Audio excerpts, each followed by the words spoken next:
Ará ẹ wá gbọ́ ìròyìn ayọ̀ tí mo mú wá o. Ará ẹ wá gbọ́ ìròyìn ayọ̀ tí mo gbé dé. Ará ẹ wá gbọ́ ìròyìn ayọ̀ tí mo mú wá o. Ará ẹ wá gbọ́ ìròyìn ayọ̀ tí mo gbé dé. Tọmọdé tàgbà o, ẹ wá gbọ́ ìròyìn ayọ̀ yìí o.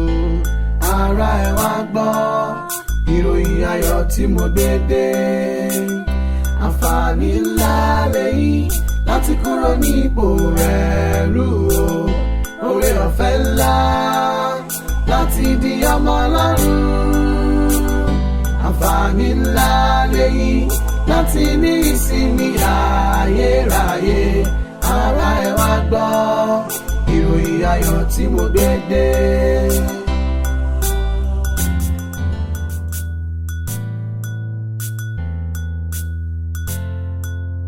Ẹ̀yin ará ìlú yìí, ìrere ni mo mú tọ́ yín wá lọ́sàn-án yìí o. Kọ́mọdé máa gbọ́, kágbàlagbà máa gbọ́. Bíbélì sọ nínú ìwé Jòhánù orí 3 ẹsẹ̀ 16. Ó ní nítorí Ọlọ́run fẹ́ràn aráyé tó bẹ́ẹ̀ gẹ́ẹ́ tó fi ọmọ bíbí rẹ̀ kan ṣoṣo fún wa. Kẹ́nikẹ́ni tó bá gbà á gbọ́, ẹnikẹ́ni ni o, ìbá àṣọmọdé, ìbá àṣàgbàlagbà, ìbá àjọba, ìbá àjẹjóyè, ìbá àjàràlù, ẹnikẹ́ni tó bá gbà á gbọ́ yóò lè ní ìyè, yóò lè ní ìyè, ìyè ní ayé yìí àti ní ọ̀run bàbá délé rẹ̀ láti sinmi. Yóò ní ìyè, yóò sì ní ìyè ayérayé nínú rẹ̀, nínú Kristi yìí nìkan ni ìyè wà. Ìwọ tó ń gbọ́ mi lọ́sàn-án yìí, ìyèrè yìí mo mú tọ̀ wá o. Gba Jésù sáyé rẹ kó o lè bá a ní ìsinmi ayérayé. Òrìṣà kékèké tá a gbójúlé kó o lè gbà yín lá o. Kábíyèsí o, ọba Adékan mímọ́ wọlé mọ́ rọra. Ọláníyanu tó kó tọ̀sùn, ṣe bẹ́yìn ni ọmọ ọba ọ̀lẹ́bọ fi ọ̀dàn. Òmọbi tó nílé farasí, ọmọ ọ̀sán làkísà bó bá dalẹ̀ ẹ̀yìn, ọmọ arólú àdó nígbà sọ. Ẹ̀yin lọ́mọ àṣẹ̀ṣẹ̀ rú ewé àkó tó forí jáde. Kábíyèsí o. Ọkàrè ó tó orí ajé ó bí ọ. Adékànbí ọkọ mi, olówó orí mi, ẹkùn ọkọ mi, ọmọ òróge tún fìlà ṣe. Àdúrà mi fún yín ni pé kí adé ó pẹ́ lórí, kí rùkẹ̀rẹ̀ ó pẹ́ lọ́wọ́, káṣe ó pẹ́ lẹ́nu yín, kẹ́ ẹ wá pẹ́ lórí ìtẹ́ bàbá yín pẹ́. Kábíyèsí o. Ọ̀tún. Kábíyèsí o. Èmi ló dé sí òsì. Kábíyèsí wàhálà sì wọ̀lú o. Olórí. Kábíyèsí o. Ìwọ wọ̀ yẹ̀wù lọ. Kábíyèsí o. Kábíyèsí èèmọ̀ ti wọ̀lú o. Wàhálà gidigidi ló wọ inú ìlú wa ìwá. Kódà ìmọ̀ kan tí mo tiẹ̀ fẹ́ ṣe mọ́. Ṣàdédé ni mò ń lọ nínú ìlú, bẹ́ẹ̀ ni mo rí àwọn àjòjì tí wọ́n wọ inú ìlú wa ìwá. Wọ́n sì ń sọ̀rọ̀ àbùkù tábà òòṣà ilẹ̀ wa. Èèwọ̀. Kábíyèsí bí mo ṣe rí inú o. Ọ̀tún. Kábíyèsí o. Ara abo ni wọ́n. Kò yé mi náà o, ó ṣe mí káyèéfì kábíyèsí o. Ṣé wọn ò sọ fún wọn kán tó wọnú ìlú ìwá ni? Kò yé mi fún wọn o kábíyèsí. Tó bá wá rí bá wọn, kọjá lọ bá balóòṣà kó o ní kọ́ lọ rèé ṣe wọ́n bọ́ ṣẹ́ṣẹ́ sojú. Ẹ sọ. Kábíyèsí o. Ìwọ náà tẹ̀lé kẹ́yìn inú ò lọ ṣe wọ́n ríbo. Kábíyèsí ẹ gbúrò gbọ́. Gbéra yọ. Kábíyèsí o. Ní kíákíá. Ẹ gbúrò gbọ́. Àbírú pálapàla wo rèé nílùú tó lọ́ba tó níjòyè kò burú nígbà tán bá ṣe wọ́n bọ́ ṣẹ́ṣẹ́ sojú wọ́n kẹ́kọ̀ọ́.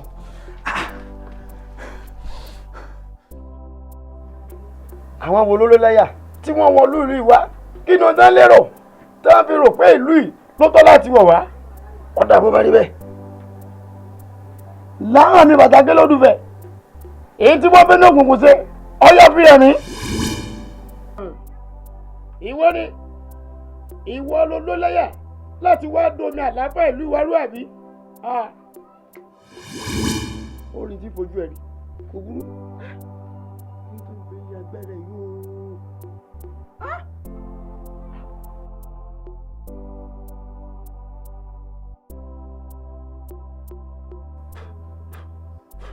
Tí wọ́n ta èyí tí wọ́n ṣe lùlù yìí tí wọ́n ta pẹ̀lú ẹ̀ yóò jẹ wọ́n ara ẹ wá gbọ́ ìròyìn ayọ̀ tí mo mú wá o.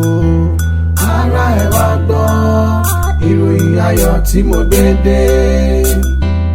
ara ẹ wá gbọ́ ìròyìn ayọ̀ tí mo mú wá o. ara ẹ wá gbọ́ ìròyìn ayọ̀ tí mo gbé dé. tọmọdé tàgbà o ẹ wá gbọ́ ìròyìn ayọ̀ yìí o. ara ẹ wá gbọ́ ìròyìn ayọ̀ tí mo gbé dé. àǹfààní ńlá lèyí láti kúrò ní ipò ẹrú o. oore ọ̀fẹ́ ńlá láti di ọmọ Ọlọ́run. àbátíjà wa ìyẹn Jésù Kristi lámútọ̀ yín wá ní àgbègbè yìí. ẹnu ẹsùn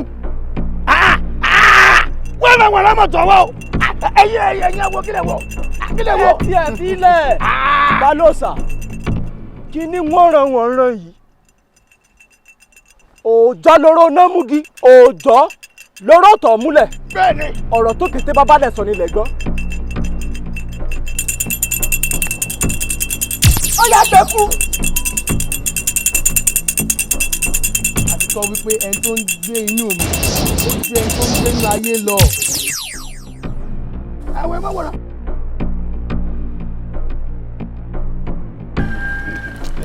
Pastor Danny, listen, you see, the word of the Lord says that wisdom is spoken to direct. It is better we leave this people and go our way. We can... Pastor Paul, Sister Mary, Brother Matthew, the Lord has started this work in this village and he shall complete it. We shall win this village for Christ. Amen. Don't be scared. Don't be scared. God is at work. ẹ̀yin náà ti múra wá wá bí kò burú ẹ̀yin sọ ẹ̀yin náà ẹ bọ̀. Touch not my anointed. Do my prophet no harm.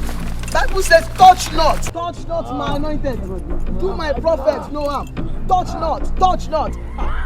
not my anointed. Do. Where are my people? Where are they? Touch not. I warn you, touch not. Touch not my anointed. Do my prophet no.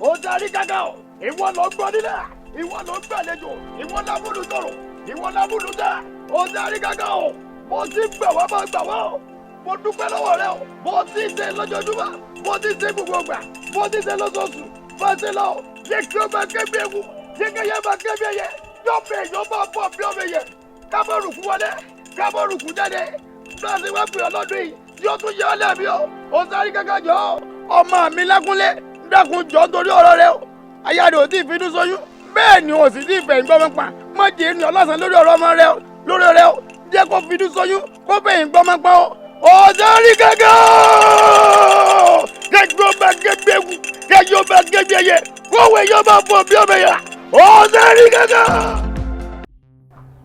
òpó tó dúró gírí láì ní ìbẹ̀rẹ̀. afẹ́fẹ́ tó fẹ́ lẹ́lẹ́ láì ní òpin. ẹ ṣeun mo kí yín fún ìfọwọ́sowọ́pọ̀ yín fún ọdún èyí tá a ṣe kọjá. ìwọ làbá kí púpọ̀ kú iṣẹ́ takuntakun. bẹ́ẹ̀ ni Balóòsà ó yá kí ọ. torí iṣẹ́ takuntakun tó ṣe yóò mọ̀ ju ọ ṣe àṣeyè báyìí lalákàn ṣe po. ẹ̀yin Yorùbá bọ̀ wọ́n ní àwo onígbàwo onígbọ̀nwọ́ báwo ò bá gbàwo onígbọ̀nwọ́ àwo àtẹ àwo àpàyà paragẹrẹ bí ọwọ́ aṣọ. Balóòsà. àwo gbogbo àpò ń gbọ́. lọ́nà wo. lọ́nà tí ò rí lójú ni torí ọ̀rọ̀ kan ń dùn mí lọ́kàn. ṣáwo. ẹ wo Lákúnlé ọmọ mi ó ti ṣègbéyàwó pẹ̀lú aya rẹ̀ láti bí ọdún mélòó kan sẹ́yìn ìyàwó rẹ̀ ò fi ní ṣoyún bẹ́ẹ̀ ni ò fẹ̀yìn gbọ́mọpọ̀n ọ̀rọ̀ ọ̀hún dùn mí jọjọ. Balóòsà. àwọn gbígbà mọ̀ ń jẹ́ èmi ló dé tó ń fa igbó dídí sán.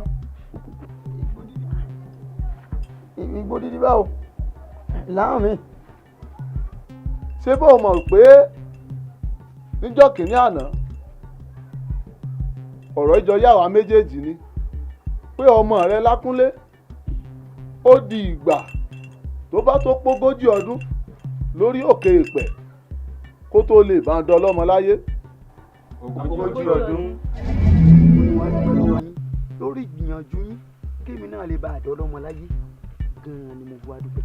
òrìṣà àríkàkà ló lọ́pẹ́ èmi kọ́ mo ní. òrìṣà gbé mi o. ó mò ń gbẹ́. wàá gbọ́ o àdéhùn wà láàrin ọmọ náà àti òrìṣà àríkàkà o. irú àdéhùn wo. àdéhùn tó wà láàrin òrìṣà àríkàkà àtọmọ náà ni pé ó dìgbò bá tó pé 40 ọdún láyé kó tó lè rọ́mọ bí o. 40 ọdún. lóòótọ́ ni o. bẹ́ẹ̀ni ṣùgbọ́n mo mọ̀ wípé àtúnṣe sì wà torí àwọn àgbà bọ̀ wọ́n ní bẹ́rù bá kọ òkè tó kọ ilẹ̀ ó tún níbi kan àgbékà. lóòótọ́ ni àwọn pé gbà àmọ́ àwọn àgbà náà ló ní ẹ̀là lọ̀rọ̀ làáràn wá torí làáràn mi báyìí ni bàtà ké ló tún fẹ́.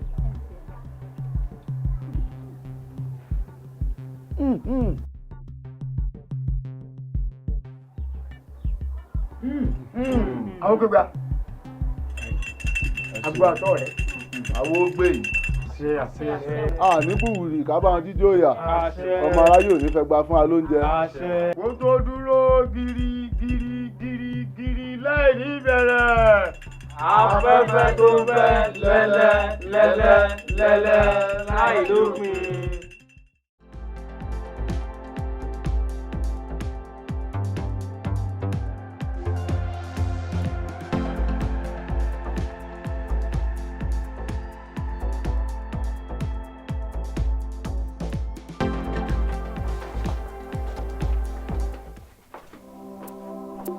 Sir. Oga? Yes. Okay, No, not at all. No it's too problem. early to be lost in such a deep thought.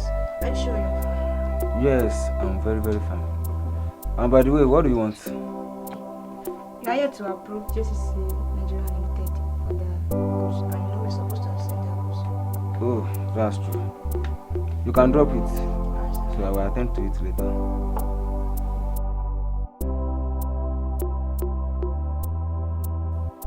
This might be an opportunity for me to preach to this man about Jesus. What can he be thinking about? Like him have problem. Let me preach Jesus to this man. But Folakem, are you not playing with your job? No. Let me preach to him.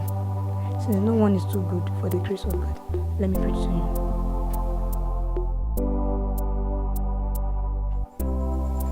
Excuse me, sir. What again? I think I need to talk to you about something. Hope there's no problem. Not at all, sir. Okay, you can have a seat.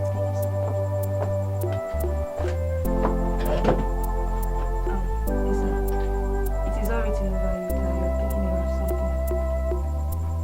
But I'm glad to tell you that there is someone that is greater than your being. He's the creator and is the only present help in time of need.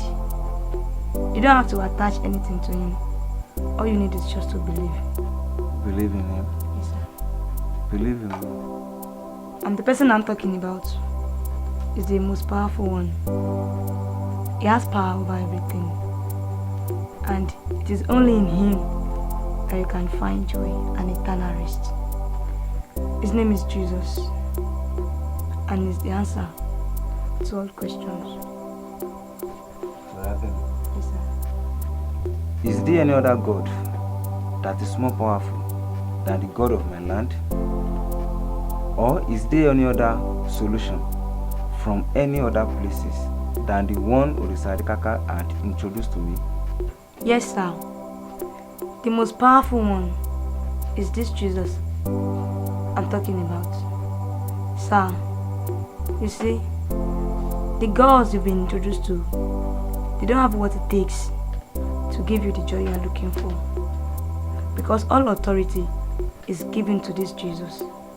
And there's no salvation in any other places except in him. I have gone to so many places to stop my wife from having miscarriage. Even my parents try all their possible best, but everything is in vain. So are you now telling me that the man Christ Jesus that you are talking about can settle my case? Yes, he can. If only you believe. If only I believe. Yes, sir.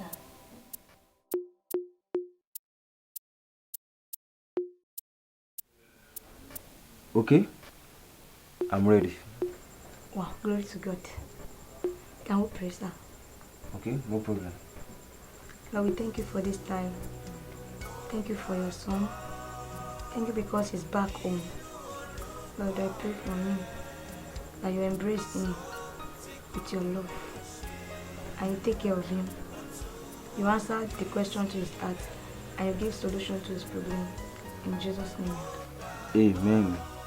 So, Folake, thank you so much. You're welcome, sir. I'm very grateful.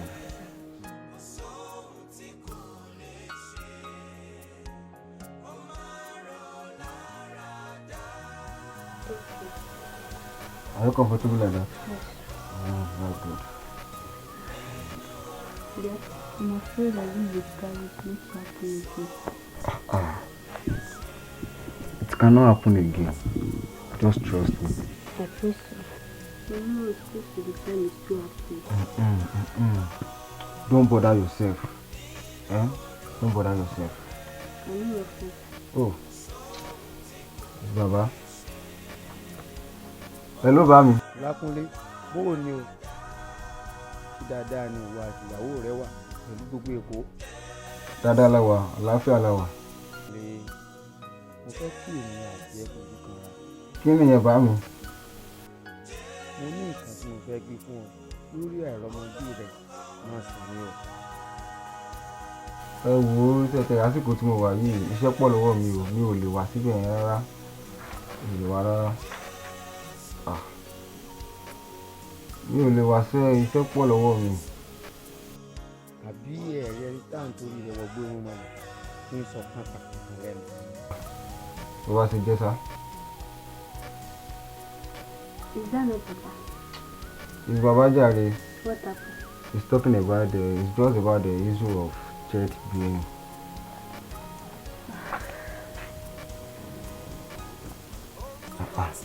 Only what happened? Eh? Don't bother yourself.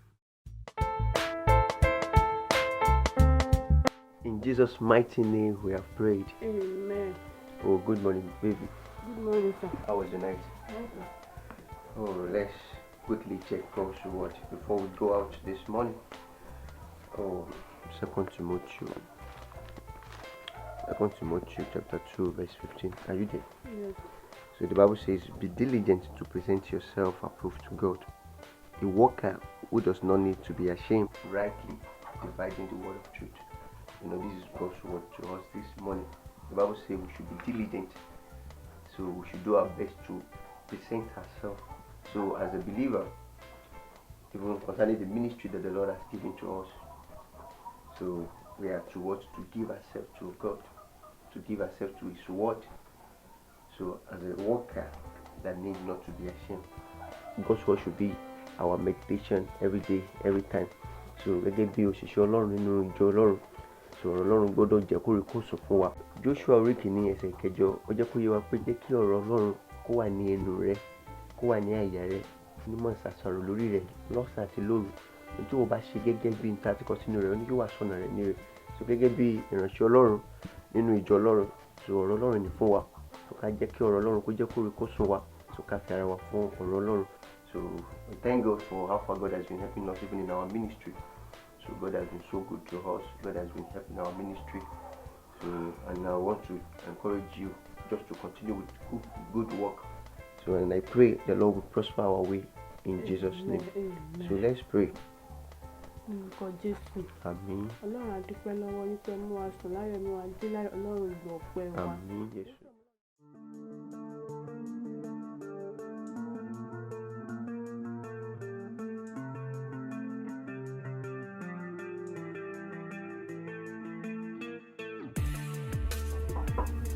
Who is that? Mi Alákúnlé ni o.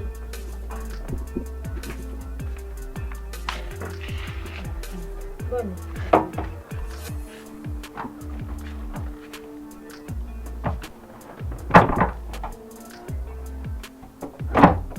Màmá gbọ́ à ń tẹ̀ bọ̀. Ọlọ́kọ́ ní kò lórí ọ̀gbọ́n kí tó wá ní ọmọ rẹ̀. Ọkọ rẹ̀ ọkọ. Ẹ̀jẹ̀ má bínú gẹ́gẹ́ pé ẹ máa ń pè wá kẹ́ tó wà ní wà nìyí. Lọ pe ọkọ rẹ̀ wá fún mi.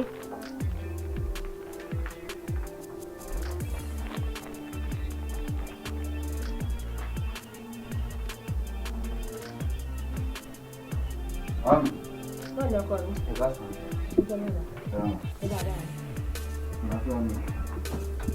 Màámi, ẹ tẹ́ wá sọ pé ẹ̀ ń bọ̀ wá kí wa lónìí. Bẹ́ẹ̀ni, èmi náà mọ̀ pé mò ń bọ̀. Báyìí ló ní kí pé wá gbé kíní àṣejẹ yìí fún ọ. Àṣejẹ. Ebi mo ti máa ń sọ fún bá mi ní gbogbo wa pé kí wọ́n yé dára wọn láàmú lórí àṣejẹ tí wọ́n máa ń gbé wá yìí. Ó gbà náà ni. Tẹ́rì, àṣejẹ tẹ́ gbé wá yìí, èmi ò lè gbà lọ́wọ́ yín o. Gbà lọ́wọ́ mi. Èmi ò lè gbà sẹ́, àti wípé gbogbo àṣejẹ tẹ́ mọ́ gbé wá yìí, kí gan ni láríjà kí ni kókó gbogbo àṣejẹ tẹ́ mọ́ gbé wá yìí, gbogbo tàtẹ̀yìnwá tẹ́ tí wọ́n gbé wá gan, ìyìn rí kókó rẹ̀. Kò sáà mọ̀ wo àpapọ̀ àwọn àgbà wo iná ti eléyìí o. Mo sì mọ̀ pé bàbá rẹ̀ ṣe rí gẹ́gẹ́ bẹ́ẹ̀ náà ló ṣe máa rí. Gbà lọ́wọ́ mi. Ẹ gbé wá.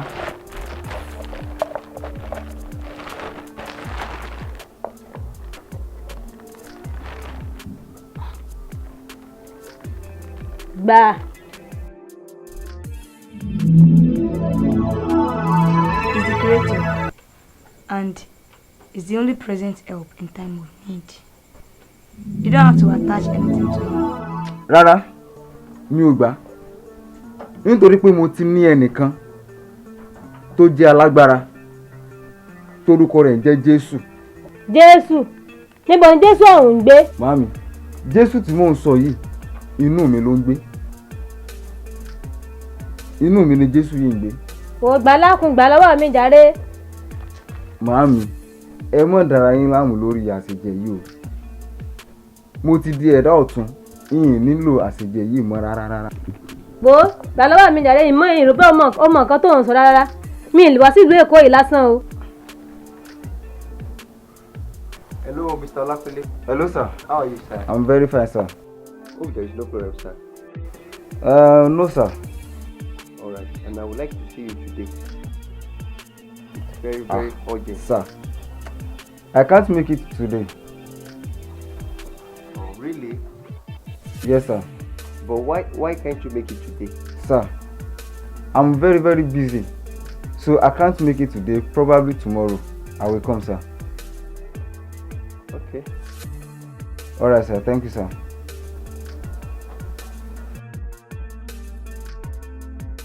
Mami,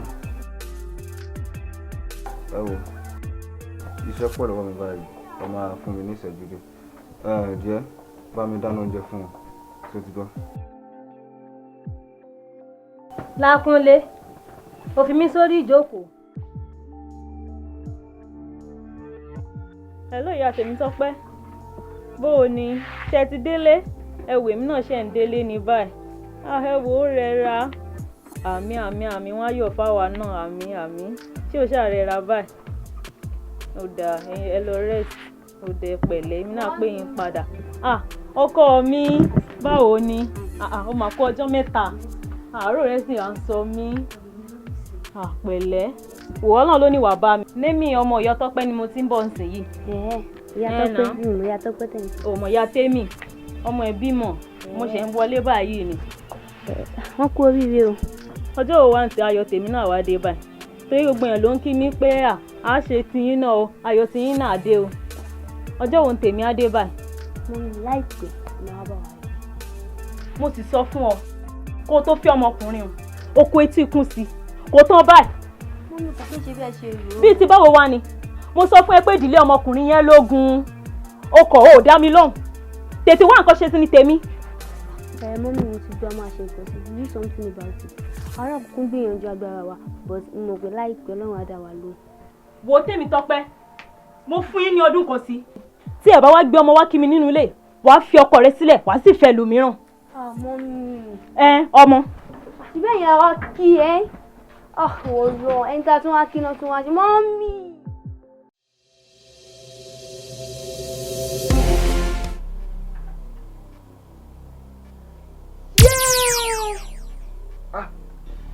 What happened here? What happened? What is it? Talk to me. What is it? What? Jesus.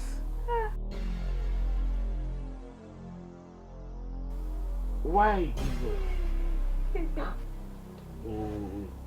Yes, sorry. Don't cry again. Sorry. Don't cry again. The Lord will do another one for us. Don't cry again.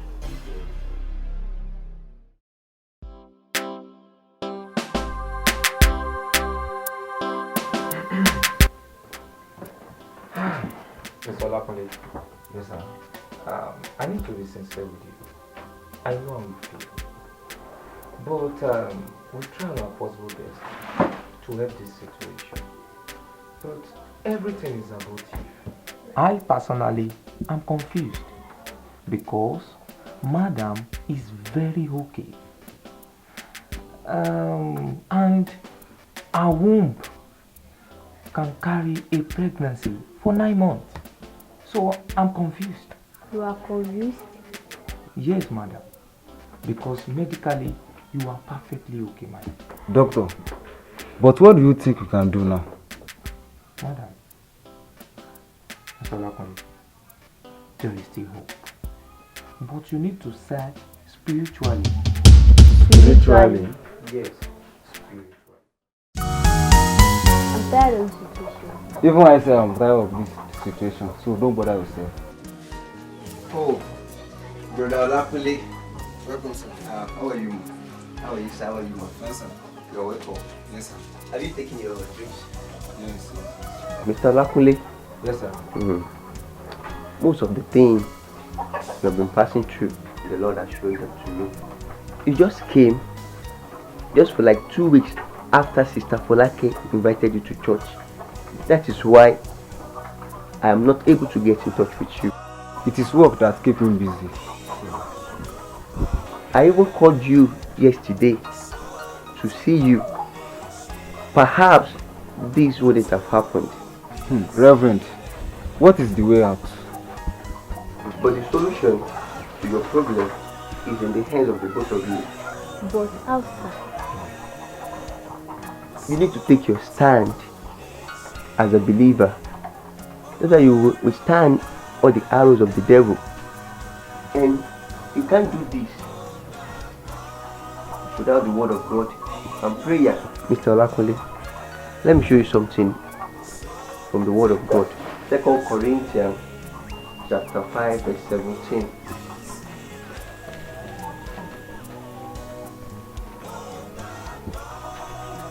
I want you to pay attention to this.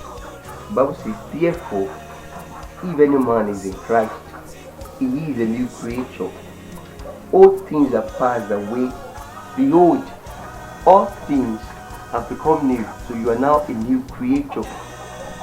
So a new creature, when the Bible says a new creature, that means someone that didn't have a past. So before God, you are as righteous as God is. So you are as holy as God is.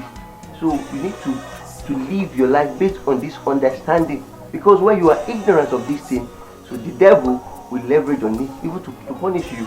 And a new creature cannot be affected by the old things. Because the Bible says all things have passed away. You allow this word to be made flesh even in you. So the things of the old should not as in affect your life now that you are in Christ. Of course, as a believer, you can face with challenges, but it shouldn't overcome you because you have victory in Christ. Even with this understanding, so that you will be able to stand when temptation comes. Mr. Olakunle, I will pray.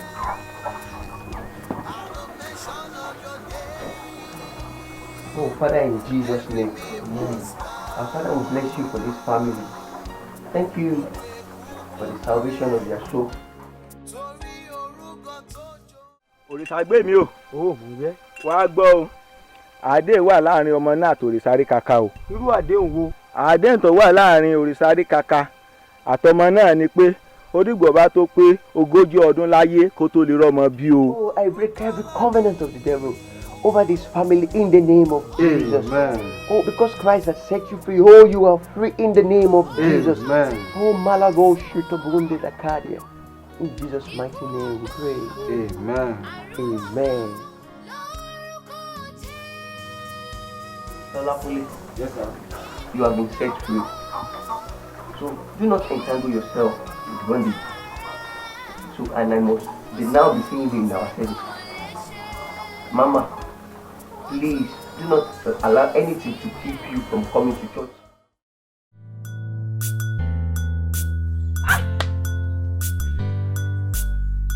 Orí wọn là kọ sí gbẹ̀dùn lórí ọ̀rọ̀ ọmọ Lákúnlé ìbáyìí. Wọ́n fi torí rẹ̀ wọ́n gbòòrò. Àfi torí ẹ̀wọ̀n gbòòrò ìtẹ̀sà. Kò tún dáadáa. Lójoojúmọ́ là ń dààmú. Ojoojúmọ́ là ń bọ̀rọ̀. Ojoojúmọ́ là ń lákàkà. Nítorí ọmọ Lákúnlé yìí. Gbé kò lè bà fúnra dídáfẹ́. Kò lè bà bímọ. Kí ló wá dé? Tẹ́ni ẹ̀ lágùn tí yóò jábọ̀. Kí ló wá fẹ́ fà? Òrìṣà rí gàgà. Àrí gàgà tí Mọ́lẹ́gà sọ. Ó dìgbà tí Mọ́lẹ́gà bẹ̀ kù. Mọ́mọ́ wòran. Torí ojú ọ̀tá àwọn bàbá mi tó ṣe. Ojú ọ̀tá àwọn adégún. Ojú ọ̀tá ọ̀rọ̀gún ọ̀rọ̀ ìgbó lè la. Ojú òsì tẹ̀rọ̀gún ẹ̀gá. Ojú ọ̀gbọ̀dọ̀ tì mí.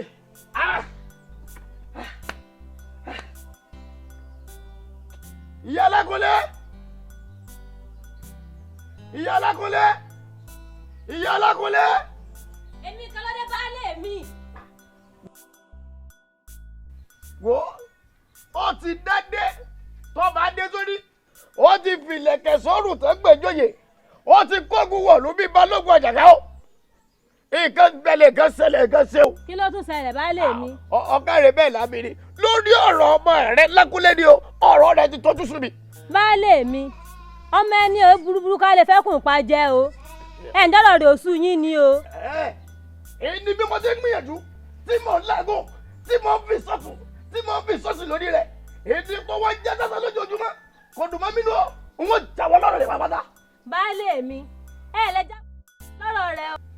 Ìníṣẹ́ tí mo rán ọ sí kọ́ ọ lọ gbé fún jòní tó o gbé fún tó dá padà àbí bẹ́ẹ̀ kọ́. Bẹ́ẹ̀ni. Ẹni tá a fi torí rẹ̀ jíjẹ gbà ẹni tá a fi torí rẹ̀ wọ́n gbọ́rọ̀ lọ tí yóò mọ̀ pé torí rẹ̀ láàfin láàfin wọ́ tó wá sí kẹ́tẹ́kẹ́tẹ́ tó o gbé kò dùn mọ́ mi nù.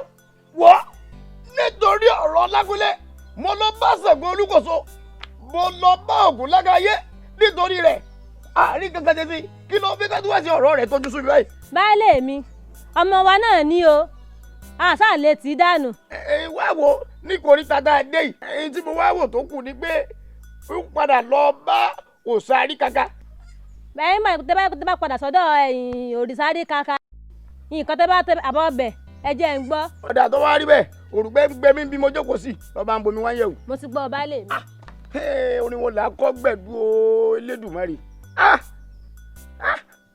Lákúnlé.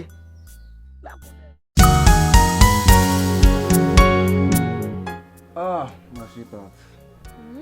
You look so beautiful. No, that's good. This child, mo mọ̀ pé èmi ló máa jọ. Ó lè jọ kúnlẹ̀, ó lè jọ bí mo mọ̀ pé èmi ló máa jọ. See, I'm the one I'm giving birth, and I know I'm the one my child is sending. Let's wait and see. So we should wait and see, Abi. It's not already. So let me go to the market and get some stuff. So. Okay.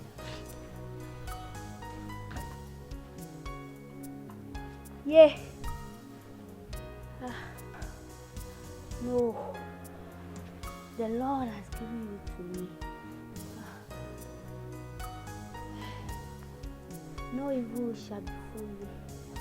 No weapon formed against me shall prosper. No. Thank you, Jesus. Thank you. Thank you.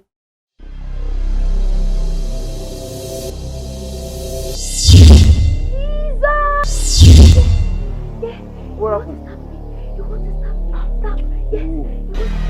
And every power and principality shall be destroyed right now. In the name of Jesus.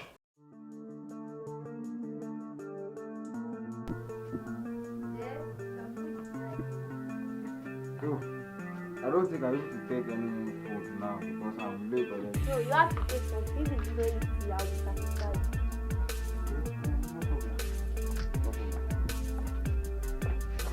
Yeah. What is it? Yeah. What happened? Your stomach? Yeah. That's me. It's time. Okay, where's my dad? Okay. Sorry. Take it easy. Okay. Let's go. Let's quickly go to the hospital right now. Take it easy. Okay? Take it easy. Just calm down. Calm down. Take it easy. Easy. Take it easy. Yeah. Sorry. Take it easy. Nurse! Take it easy. Oh, Jesus. Nurse! Take it easy. Oh, Jesus, come on. Help me. Sorry, mother. Sorry. Take it easy. Oh, Jesus. Come on. Help me. Take it easy. Sorry.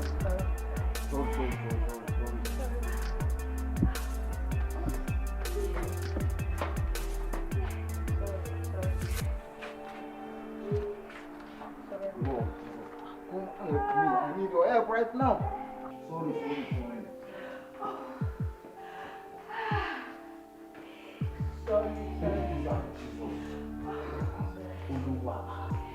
Sorry, take it easy. Sorry.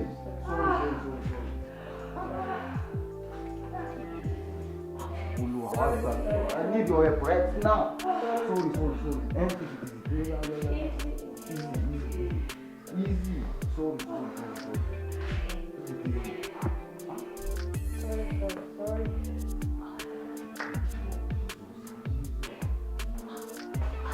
Lord, I need your help right now. Let my wife be delivered safely.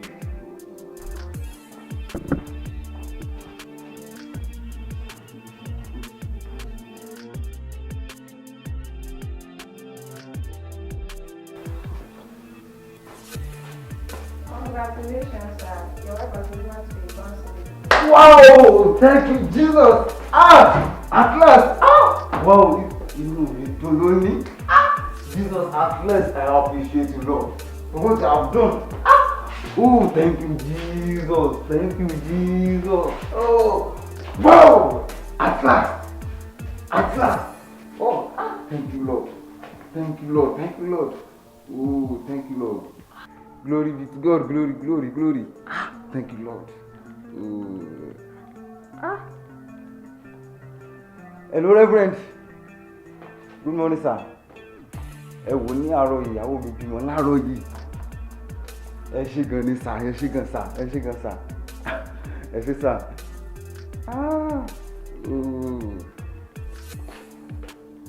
Ẹ ló bá mi. Ẹ káàárọ̀ sà. Yes, sir. Ẹ wò ní àárọ̀ yìí. Ìyàwó mi bímọ làǹtìlanti láàárọ̀ yìí. Bá mi wò, Jésù ọba alágbára ló ṣe. Bẹ́ẹ̀ ni, Jésù ni.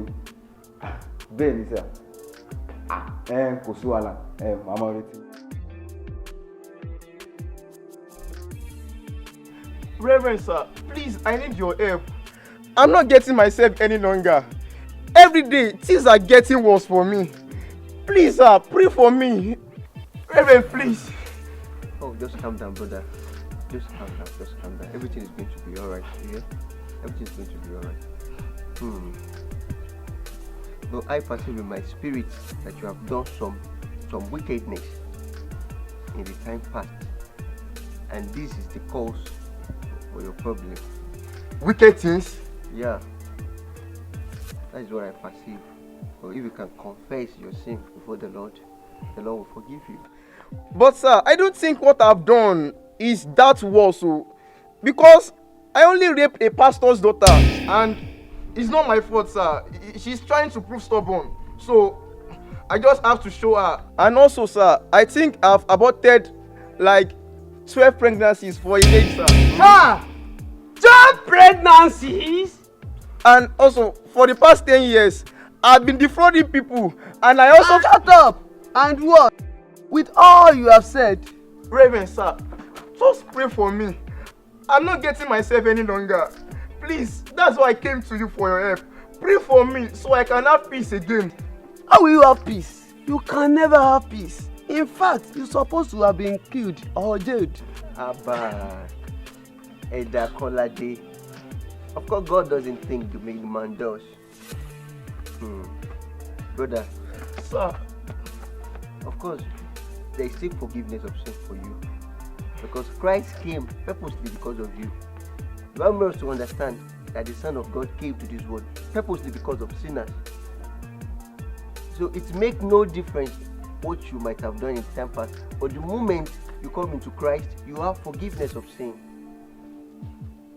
Of course, what you have done in time past is not encouraging. But Jesus still loves you. Jesus still loves you. Yes. So what you need now, my brother, is to let Jesus have his way in your life. So, Jesus is the Prince of Peace. So that the peace of the Lord will radiate your life.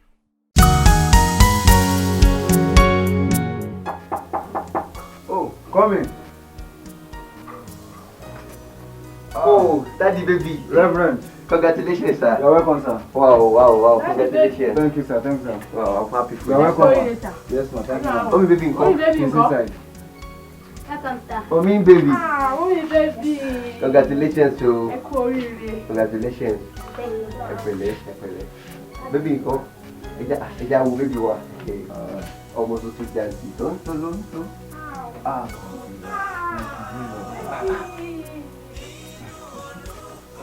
Mr. Lapoli. Yes, Reverend. Ọkùnrin làdá ọkùnrin ní. Thank you, sir. Congratulations. Yes, sir. Ọmọ yẹn jọ yín gan o. Wow, congratulations. Yes, sir. Mr. Lapoli, you can now see that those who trust in God enjoy God the most. Yes, you are right, sir. Congratulations, sir. Thank you, sir. I'm so happy for you. Thank you, sir. This is the Lord's doing. Yes, it's marvelous in our sight.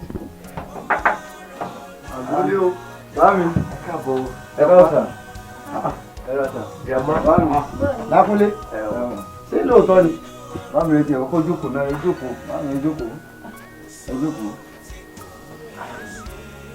Ẹ wò, bámi, Jésù ló ṣe. Jésù, ní ìgbàgbọ́. Yàbọ̀ ìyá ọmọ náà dà.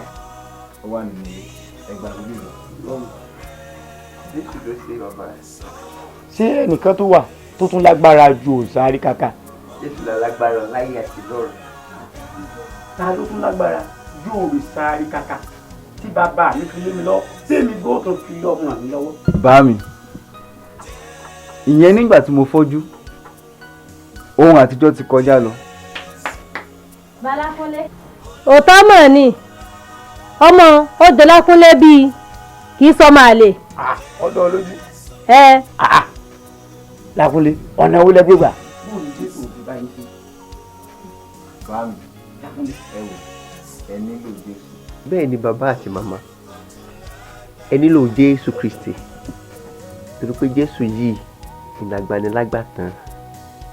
Jésù yìí ó ti wá láti fi ara rẹ̀ ṣe ìrúbọ fún ẹ̀ṣẹ̀ àti àìṣedéédé yín lórí igi àgbélébùú. Rúbọ. Bámi, ẹ nílò Jésù. Lákúnlé, ìyún náà lẹ́nu rẹ. Gẹ́gẹ́ bẹ́ẹ̀ ti mọ̀ wípé Lákúnlé yìí tí ó bá pé 40 ọdún kò lè lọ́mọ láyé. Bó lẹ ṣe mọ̀? Bàbá Jésù ló fi hàn mí torí pé ó mọ ohun gbogbo ó sì lè ṣe ohun gbogbo. Ní ti májẹ̀mú náà nígbà tí bùrọ̀dá Lákúnlé ti ní Jésù Kristi, májẹ̀mú náà ti dópin lórí wọn àti ọmọ wọn àti àrọ́mọdọ́mọ wọn. láì lọ bọ́sàngó láì bọ́sà láì lọ gbogbo májẹ̀mú náà sí mo ti parẹ́ láì fèèyàn lọ. bẹ́ẹ̀ ni lórí pé Jésù Kristi ó nìkan ó ti tó fún ìrúbọ tó ti fi ẹ̀jẹ̀ ara rẹ̀ nìkan tuntun rúbọ ẹnikẹ́ni tó bá wá gbàgbọ́ ó ní yóò ní ìyà ìnípẹ̀kun ẹnikẹ́ni tó bá gbàgbọ́ yóò rí ìdáríjì gbà ẹnikẹ́ni tó bá tó wá gbàgbọ́ ọ̀pọ̀lọpọ̀ àǹfààní ńláńlá yóò rí gbà láti ọ̀dọ̀ Ọlọ́run.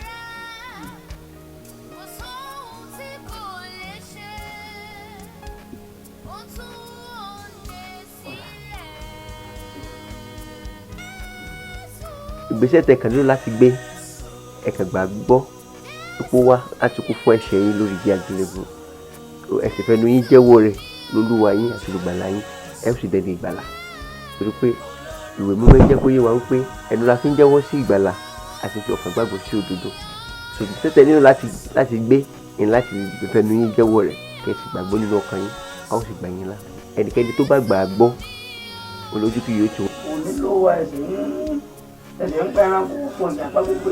bàbá ìlú rẹ̀ torí pé ẹ̀jẹ̀ rẹ̀ tó ti fi ṣèlúbọ lórí igi àgbélébùú ó ti tó láti wọ ẹ̀mí nínú lórí ẹ jẹ́ ká gbàdúrà lọ́wọ́.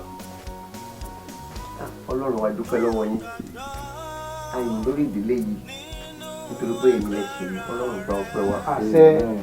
bàbá gbàdúrà fún ìgbàlà ọkàn wọn ẹ̀mí rẹ ètò jẹ̀mí mímọ́ láti mọ tọ́ wọn láti nílò. Ọlọ́run yọ̀ǹda ẹ̀mí rẹ sí wọn kẹ́mi rẹ mọ darí wọn Ọlọ́run máa bá wọn gbé má ṣe fi wọn sílẹ̀ ògo ni fún orúkọ rẹ ní orúkọ ti Jésù Kristi Olúwa wa. bàbá ní báyìí ìjọba Ọlọ́run ẹ̀yin náà ti di àjùmọ̀jogún ìjọba Ọlọ́run. olùṣọ́àgùn yẹn ni pé àwa náà ti dẹni ìgbàlà àti dẹ̀dá tuntun àti kú inú òkùnkùn àti bá bọ́ sínú ìmọ́lẹ̀. bẹ́ẹ̀ ni so ní ìgbésẹ̀ tó kù fún yín láti gbé Mr. Ọlákúnlé tí wọ́n tọ́ yín sọ́nà. ara mi ò yí padà ẹsẹ̀ mi ò yí padà ṣé fún ẹni tàbá ti gba Jésù á dẹ̀ dọ̀tun. ìyá Ọlákúnlé ìyá Ọlákúnlé. sálẹ̀ mi. ọ̀rọ̀ tí alàgbà Ọlákúnlé sọ lọ́jọ́ sí tá a lọ sí Èkó tó sọ fún wa pé tàbá ti gba Jésù á dẹ̀ dọ̀tun láti gbà náà o ara mi ò tuntun. baálé mi ṣé ojú nǹkan yín ni kẹ́sẹ̀ kíákíá bá a náà. èmi ti rò pé yóò ti yàtọ̀ dé. baálé mi kò lè tí ì yàtọ̀. ọ̀dà ẹja sì máa wò ná torí Jésù ọ̀hún ọ̀rọ̀ rẹ̀ ò tí ì yé báyìí. Mami ẹ káàsán mami Lákúnlé ẹ káàsán. ń lọ wọlé kìjà yìí láì sọ fún àtì. Bámi ẹ má bínú mo ní kí n sáré wá yọjú sí yín ni bíbélì yìí ni mo bá yín mú wá ẹ̀yin méjèèjì ẹ wò sẹ́lẹ̀lẹ̀ tọ̀dọ̀ tí ń lé léyìí mami ẹ̀yin lẹ́ni eléyìí. Lákúnlé nígbà tí olùṣọ́ àgùntàn rẹ wàásù fún àjò ni orin tá a bá ti gba Jésù á dẹ̀ dá ọ̀tun ẹ̀rù ara mi ò tuntun nǹkan wọn yàtọ̀ lára mi. Bámi kìí ṣe àgọ́ ara yín tẹ̀yìn wò ni wọ́n ń sọ̀rọ̀ nípa rẹ̀ bí kò sí ẹni tinú yín gangan. ẹni tinú yín gangan. lọ́nà wo.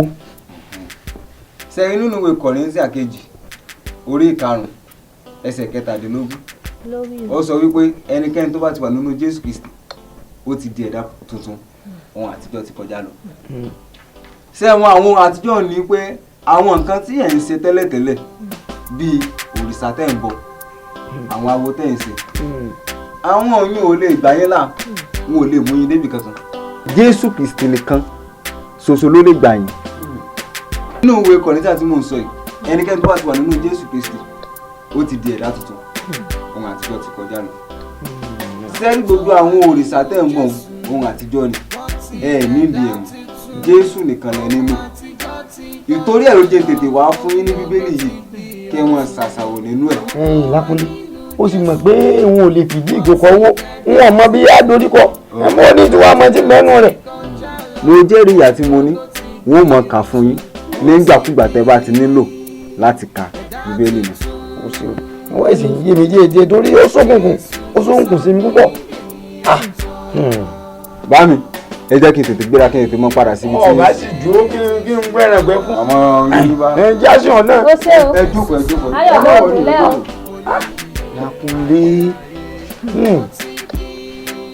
ó ṣàfẹ́ ká mọ̀ nípa Jésù olùgbà. bẹ́ẹ̀ni àmọ́ ká náà ni ó ṣe wà. ká mọ̀ ká ọ̀rọ̀ rẹ̀.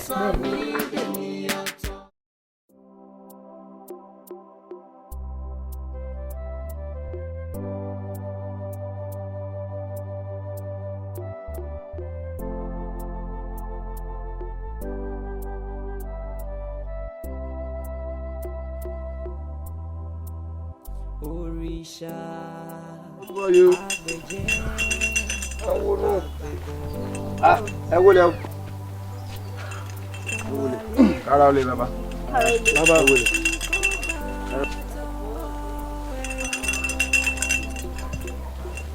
kára ó lè bàbá. tí o sì tí mo rí yín o. kó má bàa sí ni nípa ọ̀rọ̀ ọdún àríkàkà tọdún ìlà wá fún. ẹ wo ìlú ti yí padà ọ̀rọ̀ ẹnu ti yí padà bẹ́ẹ̀ lọ́nà oko ti yí padà ó ti dọ̀nà gbòòrò lásìkò tí mo sọ̀rọ̀ lọ́wọ́ yìí ìráyè ò sáré kankan rárá. padà ó jẹ́ má jẹ́ kábíyèsí gbóhùn lẹ́nu ẹ̀. Balóòsà wo bó bá dórígi ló wà tó o ti ń ṣeré mọdé kó sáré sọ̀kalẹ̀ kó kó ń dìdò eré ọmọdé ni. ẹ̀yin awo ó ti mu tí yóò ní ọtí tó mu lójú wà lórí igi. wo òun ò mẹ́mú bẹ́ẹ̀ ni ò mú gírì ìwọ̀n sì fún gángan èyí tí ń bẹ́ẹ̀ nù mí sọ́sọ́ fún ọ èyí tẹ̀mí ó ṣe nù. ẹ wo èmi ọ̀bá ẹ̀ ṣe kátàkátà kiri ìlú mọ́ èmi ti gba Jésù. jẹ́ àbí kí ló pé níwájú òrìṣà àríkàkà ọjọ́ máa ń fẹ̀mí ara rẹ wéwu. gbọ́ wọn ò ní kú kan tí kù torí ẹ máa ti gba Jésù kó lè kú. áwù ẹ̀yin awo ẹ̀já lọ ọ̀rọ̀ yìí gbọ́dọ̀ dọ́wájú kábíyèsí. yé ìran létí bọ́ọ̀lù lògùn ẹ o bọ́ọ̀mọdé bá rú dandan ní kọ́rùn owó. wo ẹ tí mo fẹ̀yìntì ò ní jẹ́rù ọwọ́ mi ẹ tí mo fẹ̀yìntì ò sì ní jójú òtì mi. bó bá jẹ́ kú ló lóko bó sì jẹ́ pàkúté ni yóò sojú àwa àti ẹ bàbá. ẹ̀kọ́ kẹtẹkẹtẹ yín wọlé mi. ẹ̀já lọ. wọ́n kẹtẹkẹtẹ ọlọ́dẹ̀ẹ̀dẹ̀ jagunjagun wọ́n bẹ̀rẹ̀ rẹ̀ kí. kábíyèsí o ǹjẹ́ àti finá sórí òrùlé sùn báyìí. finá sórí òrùlé sùn bíi ti bò ó. ọ̀dọ̀ Balóòsà ńlá tí ń bọ̀ yìí a lọ rán létí ọdún òrìṣà àríkàkà tọdún yìí àmọ́ ọ̀rọ̀ kàyéfì ńlá la bá lẹ́nu rẹ̀. ọ̀rọ̀ kàyéfì ẹ jẹ́ ń gbọ́. ó ní òun ò sin òrìṣà àríkàkà mọ́ òun ti ní òòṣà míì tó tún lágbára ju òrìṣà àríkàkà lọ tóun ń sìn. ìyí ọba lóòṣà náà. bá a ṣe gbọ́nù bàbá. sọ bẹ́ẹ̀ tún lù mọ́ lórí ni. bàbá orí iná o kábíyèsí o. ẹ̀yin alálẹ̀ ẹ wò mí ràn ni.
Honey, please wake up. Honey, please wake up. Wake up. What happened? I have a strong feelings with him that we should pray for Papa. I should pray for Baba. Mm. Ah, You pray for him for protection. Oh, my sister. No, let's pray. Oh Lord, we pray for.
Baálé mi. Sí ó sì. Àlàní o, kò sáré kàkà. Wọ́n fẹ́ nà mí nìkan. Adé kàkà.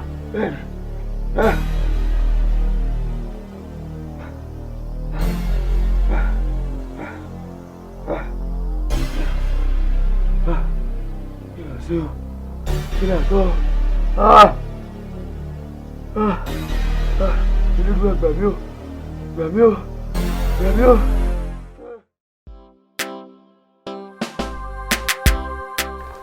Ẹ ló bá mi. Ẹ ló Lákúnlé. Iná ti jó lórí òrùlé o. Nítorí lóru òní mọ́júmọ́ mo lálàá pé òrìṣà Àríkàkà ó fẹ́ pa mí. Òrìṣà Àríkàkà. Bá mi, ẹ wò ẹ mọ̀ dára yín láàmú. Ẹ nílò láti lo àṣẹ tẹ nínú Jésù Kristi. Ṣé rí ẹnikẹ́ni tó bá ti wà nínú Jésù Kristi ó ti di ẹ̀dá tuntun.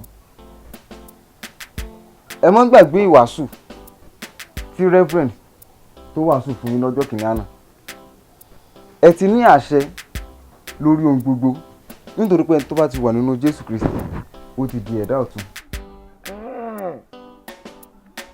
Aṣọ òrìṣà Àríkàkà ò tiẹ̀ jù bá ń lọ. Ẹ gbà wá o. Ẹ gbà wá o. Ẹ gbà wá o. Ẹ gbà wá o. Ẹ gbà wá o. Ẹ gbà wá o. Ẹ gbà wá o. Ẹ gbà wá o. Ẹ gbà wá o. Ẹ gbà wá o. Ẹ gbà wá o. Ẹ gbà wá o. Ẹ gbà wá o. Ẹ gbà wá o. Ẹ gbà wá o. Ẹ gbà wá o. Ẹ gbà wá o. Ẹ gbà wá o. Ẹ gbà wá o. Kí ló dé? Ẹ wò ó Ọláníyì ni ẹ wò ejò ló já Ọláníyì jẹ nínú oko ẹ̀yin náà sì mọ̀ pé ẹnikẹ́ni tẹ́jọ́ bá jáde nínú ìlú bàbá tí ìgbérí ojúbò sáré kàkà kò lè yé torí ẹ̀rọ jẹ́ tètè mọ́ gbé lọ bàbá jẹ́ mọ́ gbé lọ. ẹ má ti gbé lọ. Bísù o nílò láti gbé lọ sí òrìṣà Àríkàkà kẹ. Bàbá ẹ̀wẹ̀ mọ̀ wùlẹ̀ já fi nǹkan tí ò bá ṣe é ṣe àwọn ẹ mọ̀ jà fi ṣeré ẹ̀mí èèyàn ni. ẹ jẹ́ mọ́ gbé ọmọ yìí. Bísù bàbá ẹ jẹ́ mọ́ gbé ọmọ lọ. Bàbá ẹ wojú ọmọ yìí. Ọláníyì. Bíbélì ti yé mi wípé àti fún mi lágbára láti tẹ́jò àti àkekèé àti gbogbo onírúurú mọ́lẹ̀ ní pé ní ti orúkọ rẹ̀ iye ni ọ̀yá gbẹ̀yè gbẹ̀yè gbẹ̀yè. Mo gbé yẹ. Ẹ ṣe. Jésù ló ṣe Jésù ni mo lọ lẹ́yìn Jésù ni Jésù ni Jésù.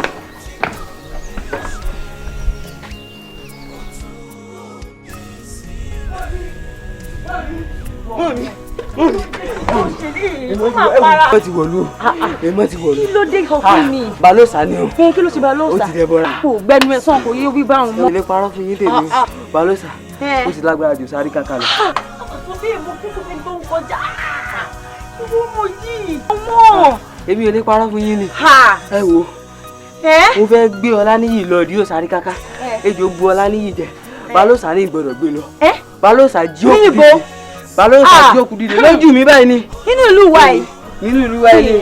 ojú mi ló ṣe. ṣùgbọ́n ẹ dúró náà o kí ni Balóòsà wa jẹ tẹ́lẹ̀ ẹkùn tó wá fi wá fẹ́ kọ òrìṣà àríkàkà sílẹ̀ ṣùgbọ́n o nítorí rẹ bá ti rí bẹ́ẹ̀ kò fara mọ́ o nítorí rẹ bá ti bẹ́ẹ̀ àánú rẹ ò ṣe mí o ẹ dúró náà yín tí mo rẹ lọ́kọ̀ ń kọ́.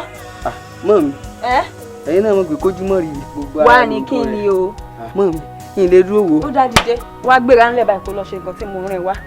ó yá bá pàdé rẹ̀ ńkọ́. àfírà o dáhùn yóò dáa fún ọ.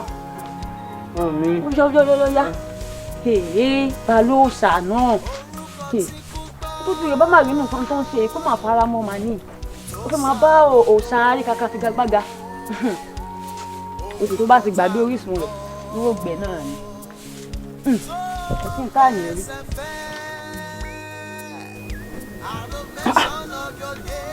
dàrọ́ tí mo ti lọ mo ti ṣe wàhálà lóko.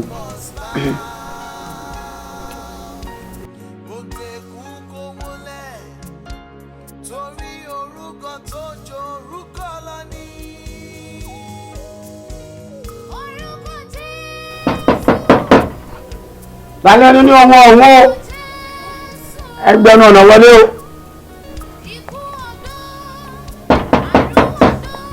Tani ẹ wọlé.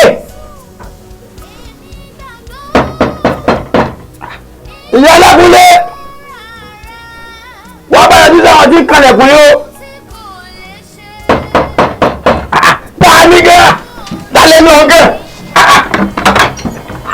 Tani ẹni ọ̀hún tó ti gbẹ́dọ̀ jẹ.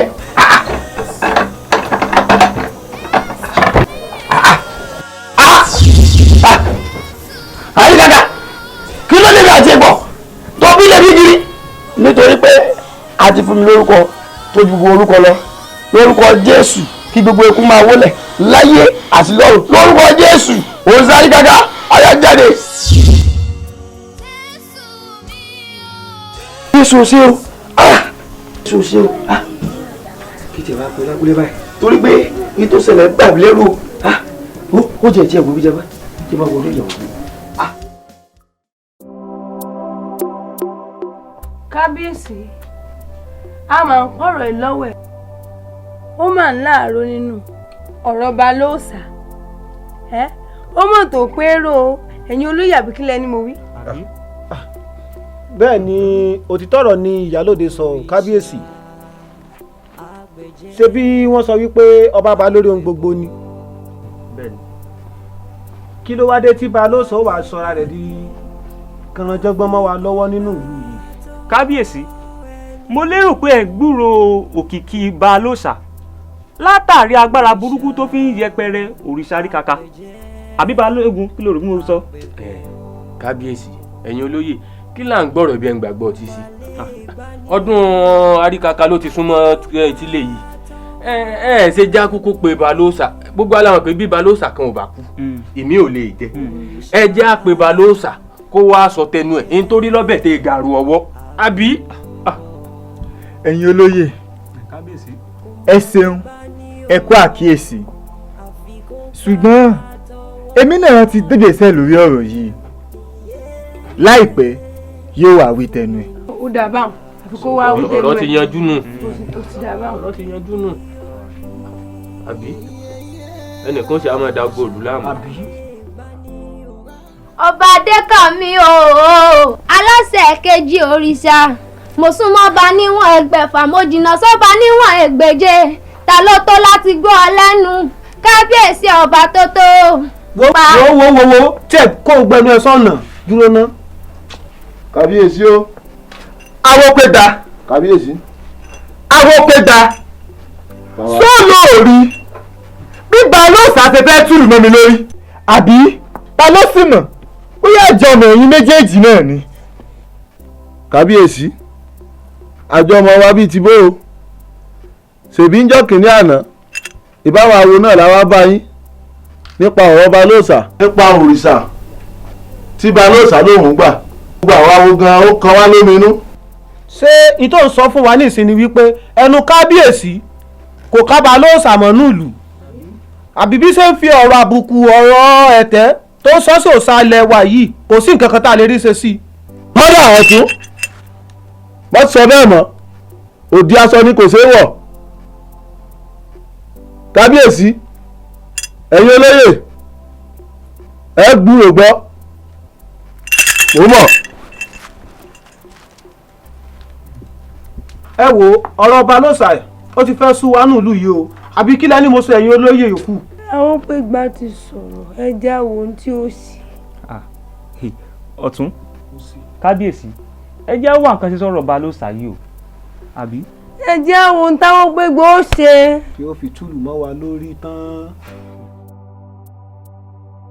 kọ́mítì kejì orí karùn-ún ẹsẹ̀ 17 ó ní nítorí náà bí ẹnikẹ́ni bá wà nù Kristi ó di ẹ̀dá titun ẹ̀rín tí Bíbélì sọ ń bẹ̀ pé bí ẹnikẹ́ni wíwo ni ẹnikẹ́ni yẹn o ẹnikẹ́ni tí ó ti gba Jésù Kristi gbọ́ gẹ́gẹ́ bí Olúwa àti Olùgbàlà ẹnikẹ́ni tá a ti bí nípa ti Ọlọ́run tó ti gba ìyìn rere Kristi gbọ́ tá a ti pè ní ọmọ ti Ọlọ́run tá a ti bí nípa ti ẹ̀mí Ọlọ́run Bíbélì pé irú ẹni bẹ́ẹ̀ ní ta ni o ẹ̀dá titun máa sọ̀rọ̀ nípa ẹ̀dá titun kí nìkan tó túmọ̀ sí òkè a ó rí àkíyèsí ẹ jẹ́ ká kà tán ó ní pé ohun àtijọ́ ti kọjá lọ kíyèsí wọ́n sì di titun kí ló di titun ohun gbogbo nípasẹ̀ ẹni tí a rí nínú Kristi yẹn ó ní bí ẹnikẹ́ni bá wà nínú Kristi ó ló di ẹ̀dá titun kí ló túmọ̀ sí kéèyàn wà nínú Kristi ohun tó túmọ̀ sí kéèyàn wà nínú Kristi náà ni pé kéèyàn gba ìyìnrere Kristi gbọ́ kéèyàn ti jẹ́wọ́ Jésù Kristi gẹ́gẹ́ bí Olúwa àti Olùgbàlà kéèyàn ti gbàgbọ́ pé torí òun ló ṣe wá sáyé torí òun ló ṣe kú pé Ọlọ́run fi ṣe ẹ̀ṣẹ̀ nítorí tiwa tí Ọlọ́run sì jí dìde nítorí ìdáláre wa ohun tó túmọ̀ sí nìyẹn pé lọ́gán téèyàn bá wá gba èyí gbọ́ irú ẹni bẹ́ẹ̀ ni Bíbélì pè ní ẹ̀dá titun. òpó tó dúró gírí gírí gírí láì ní ìbẹ̀rẹ̀. afẹ́fẹ́ tí ń fẹ́ lẹ́lẹ́ lẹ́lẹ́ lẹ́lẹ́ láì ní òpin. ẹ ṣe ẹ̀yáwó lónìí dandan ni kò ní dọ̀la òní ni Balóòsà ó gbà pé ẹran tó fà tó yí báyìí ní pè náà mọ̀ àìpé kọ́mọdé ó mọ̀ dẹ́tẹ̀ o tó bá ti lè dánú gbógbé ájì ó mọ̀ pé àwa wo wọn ìkọyán wa kọ́ mọ́ fèwé bò òòṣà wádẹ̀ ní kò ṣeé rí fín torí òòṣà rí kaka gbogbo wa la mọ̀ pé òòṣà kan takuntakun tí gbogbo wa ń bọ ni àwọn ájì ó mọ̀ pé ẹnìkan ẹ ṣe kó mu jẹ mọ́ọ̀lù sí lògùn ẹ̀ bọ́mọdé bá tẹ́rí sí ọrùn ó wọ̀. bẹ́ẹ̀ ni àwọn pé gbà Balóòsà ti gbàgbé ni pé àgùntàn tó ní kó mọ̀ ṣe níjọ́ kìíní àná tó kọrí kókó tó ṣe kò mọ̀ níwò bẹ́ẹ̀ òbúkọ tó sọ̀rùn kíkí tó ní ó mọ̀ ṣe níjọ́ kìíní àná tó kọ̀ tó ní ògbọ́ràn gùyà rẹ̀ káàkiri yóò gbà. Balóòsà ti gbàgbé ni wípé ẹtu tí wọ́n ní kó má dẹ̀rú ẹ̀wò ọjọ́ kìíní àná ó fi inú bó ṣe lé ní àgbò kété tí wọ́n ní kó má dẹ̀rú ẹ̀wò orí òkìtì ló fi ṣe yẹ̀wù á jẹ́ kí Balóòsà ò mọ̀. ẹ̀yàwó ẹ̀yàwó bí tí ò bá pẹ́ ní ẹnìkan ìpẹ́sẹ́ pàṣán ìbínú pàṣán ìbínú pàṣán ìbínú ó ṣeun ó yá gbéra ó dọ̀dọ̀ Balóòsà mo fẹ́ kojú ó mọ̀ pé ẹnìkan ìrawó fín òòṣà rí kaka ẹnìkan èrí fín ó dàbọ̀ máa lọ ó ṣeun a jòyè pé odò tó bá gbàgbé orísun rẹ̀ gbígbẹ ni ó gbẹ. yóò gbẹ dànù pátápátá. bẹ́ẹ̀ni ẹ ṣe ìyàwó yóò dájá ń jù. yóò rò níṣẹ́ wa ó di dandan. Balóòsà ó wà bálàrú ẹ̀ kó mu jẹ kò ṣeé ṣe. kí làwọn ohun tí àtijọ́ yẹn ìgbé ayé àtijọ́ oló ti kọjá lọ májẹ̀mú àtijọ́ oló ti kọjá lọ èpè àtijọ́ oló ti kọjá lọ èpè tó ti ń ṣiṣẹ́ nínú ìdílé yẹn gan ohun tó ga jùlọ tí Ọlọ́run kọ́kọ́ fi jìn ènìyàn onídàáríjì ẹ̀ṣẹ̀ téèyàn nínú Ọlọ́run yẹn pé lọ́gán téèyàn gba Jésù Kristi gẹ́gẹ́ bí Olúwa àti Olùgbàlà gbogbo ẹ̀ṣẹ̀ rẹ̀ àti fi jìn ó di ohun àtijọ́ kò sí àkàsí kò sí àkọsílẹ̀ ẹ̀ṣẹ̀ kankan nípa rẹ̀ mọ́ Ọlọ́run ti fi gbogbo rẹ̀ jìn ó wá ní kò wá tán síbẹ̀ ó ní májẹ̀mú ìdílé ni ó ní èpè ìran ni èyí tó ti ń ṣẹ́ nínú ìdílé tí a ti bí ni rí lè jẹ́ kó dúnmọ̀ fún ẹ. mo wá retí ẹ̀mí ìwà rí ọ bẹ́ẹ̀ má tó lọ tó bí o káró lè bàbá o ẹ kó wá fún mi lábọ̀ ó jẹ́ ṣe bá. bàbá mi dùn yá Balosa. Kí ló dé? Balosa. Wọ́n sùn mọ́ wọn. Ṣé ọmọ tó ṣe bàbá ní? Balosa. Balosa. Balosa. Balosa. Kí ló ṣe wọ́n? Kí á súnmọ́ wọn. Kí ló ṣe wọ́n? Pàṣẹ rí inú. Kí ló ṣe yín bàbá? Orí ọ̀kẹ́ rẹ koko láwo bá wí fọmọ ẹni àgbẹ̀. Bàbá. Balosa. Mo wí bẹ́ẹ̀ náà. Kí ló ṣe pàṣán bí? Ẹ mọ̀. Ẹyin ọ̀rẹ́ mi bá wí lẹ̀ ẹni àgbẹ̀. Bẹ́ẹ̀ ni o. Bá wí fọmọ ẹni àgbà. Kò tí rí nǹkan kan. Kẹsẹkẹsẹ lórí. Pàṣàpàṣà sì ń bọ̀. Ọlọ́run bá ru wa báyìí lè rí. Bàbá. Bàbá.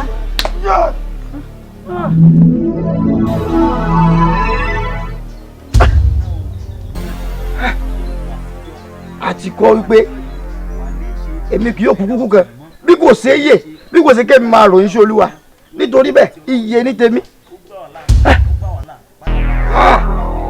àti kọ́ wípé àwọn tí ó gbàgbọ́ nínú Jésù Kristi ojú kì yóò tì wọ́n ìwọ pàṣẹ ìbínú ọyá padà. Jésù ṣe o Jésù ṣe o tó bá lè pàṣẹ ìbínú lọ tí òjò bọ́ọ̀lù mi tí òjò ṣe mí léṣe Jésù ṣe Jésù ṣe Jésù ṣe Jésù ṣe Jésù ṣe Jésù ṣe Jésù ṣe ó ṣe ó ṣe ó ṣe ó ṣe ó ṣe ó ṣe. wọ́n bá táyé wá òun kọ́ ní òdẹ̀rú ẹ̀ wò. ẹ̀yin awo èsì ní pàṣán ìbínú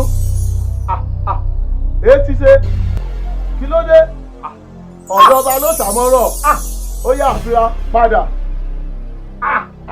agbọ́dọ̀ yé kí ló agbọ́dọ̀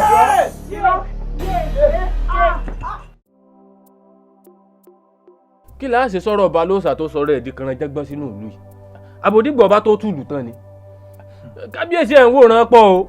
Balógun kábíyèsí ọ̀rọ̀ rẹ̀ ò yé mi bí n bá ló yé mi irọ́ mo pa. kábíyèsí o. ẹ wo ọ̀rọ̀ mi ò lè yé rárá nítorí pé ẹni tí ń gbénú mi ó ju òrìṣà kíkàkà lọ. wẹ́ẹ́ gbẹgbẹgbẹ náà dákẹ́ kábíyèsí bàtà rẹ ti ń ró pọnlápọnlá ó ṣe tán tí ó yà ọkàn àbùkù kábíyèsí ẹ rí pé bàjẹ́ gbogbo eléyìí ẹ̀yin lẹ kọ́ mi lọ́wọ́ kó o irú eléyìí. Balógun kí ni gbẹ́nu ẹ̀ gan-an. Balógun gbé sùúrù jẹ nítorí pé kẹ́ ẹ lè bá a gbọ́ ni mo fi wá o kó di lè bá a gbọ́ràn láti sọ létí ọmọ rẹ̀. kábíyèsí ẹ rí pé ìbàjẹ́ rí ẹgbẹ́gun èmi ni èmi ewé gbogbo kìkì ògùn. èmi náà ti ṣe bẹ́ẹ̀ kọjá o torí mo ti lè dá tuntun ní o ní èmi máa ṣe bí kànájágbọ́n kí n máa ranjú wọn bó ti ranjú wọn. wá wo ẹ bá tún gbìyànjú àti ṣe bálabàlá abẹ́rẹ́ sọ́jà bá yẹ mọ́ ẹ fara kóná. kóná lára ta ni. ẹ fara kó jẹ mọ́. èmi mọ̀ ni èmi Balógun èmi ọmọ ewé gbogbo kìkì ògùn ewé kan mo pè lójú ọlọgbẹ ewé ló jẹ mi.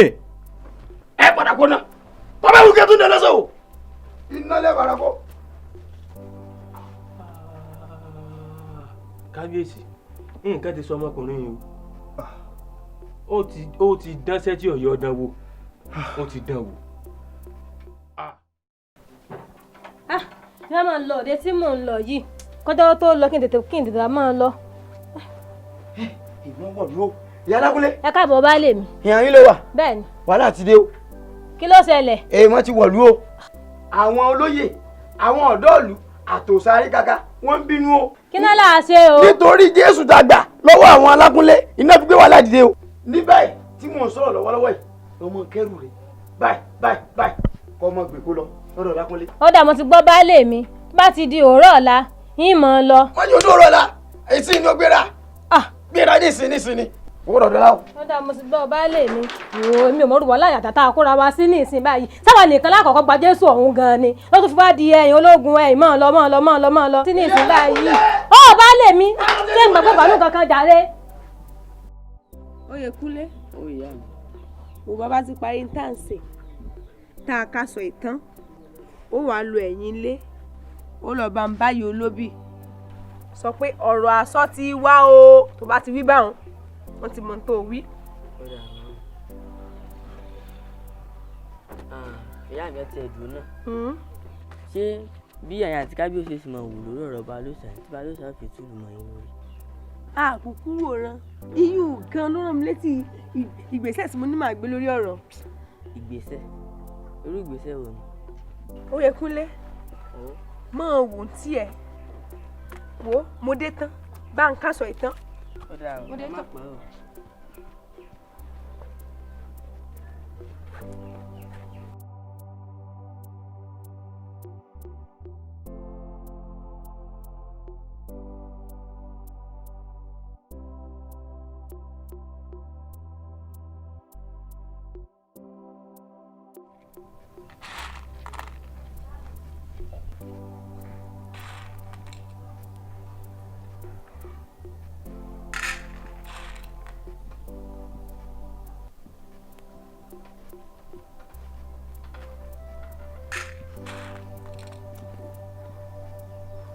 ẹni bá fojú dayé. ó di dandan kó rí já ayé. ìyálóde ṣé òsì ó ṣòro rọ kùtùkùtù ó wá gbé jókòó kó jókòó.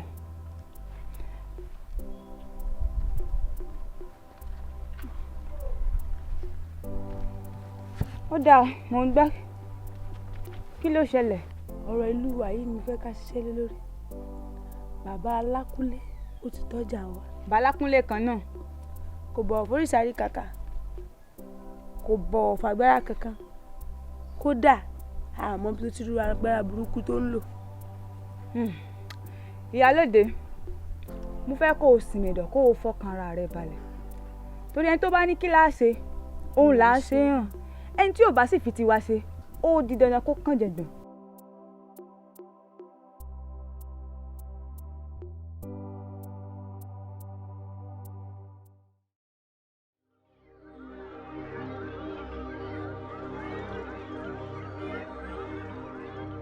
ẹni bá fojú dayé ó di dandan kó rí jà ayé. ẹni bá fojú dayé ó di dandan kó rí jà ayé. ẹni bá fojú dayé ó di dandan kó rí jà ayé.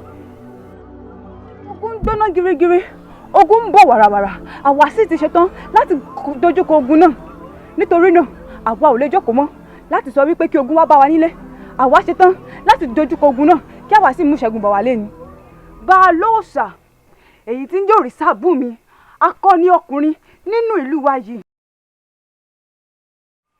ọkàn ọba ò balẹ̀ ọkàn ìjòyè ò balẹ̀ ọkàn ọmọdé ọkàn ọkùnrin ọkàn obìnrin kò balẹ̀ mọ́ àmọ́ àwa ti ṣetán gẹ́gẹ́ bí àpapọ̀ ìgbìmọ̀ àwọn ẹlẹ́yẹ wípé àwọn ò jà àwọn ò sì dojúkọ Balóòṣà.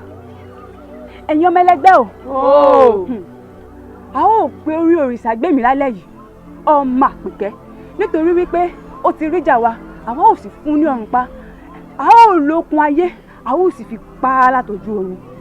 ó yá ẹ dáwọ́ yín jọ kí a sì pè é ní àpèpá. òrìṣàgbẹ́mi ọmọ Àpèkẹ́ ìwọ ni a fẹ́ pè.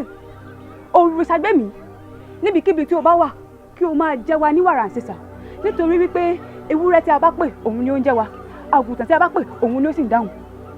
ó yá ẹ pè é. òrìṣàgbẹ́mi ọmọ Àpèkẹ́ o òrìṣàgbẹ́mi ọmọ Àpèkẹ́ o.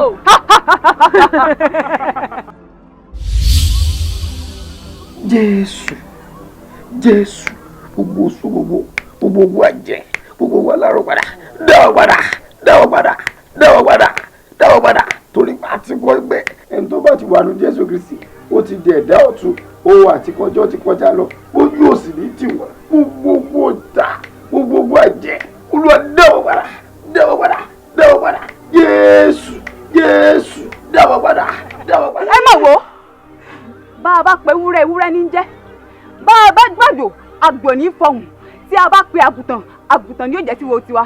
ẹlẹ́ẹ̀kẹta rẹ̀ rèé kí o máa já wa ní o ìwọ ọmọ Àpèkẹ́ ó yá o ní wàrà sísà kí o wá já o tiwa. òrìṣàgbẹ́mi ọmọ Àpèkẹ́ o. iná ẹsẹ̀ mi o.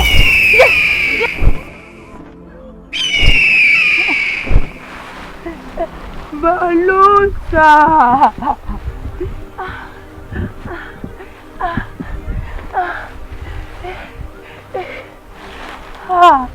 Balóòṣà. Balosa!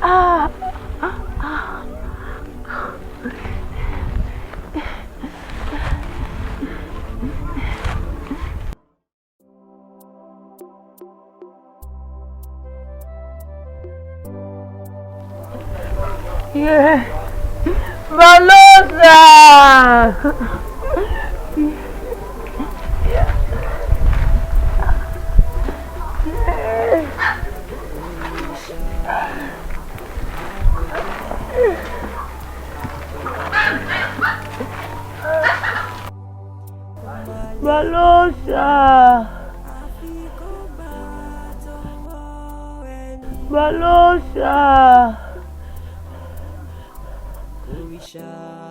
Balosa!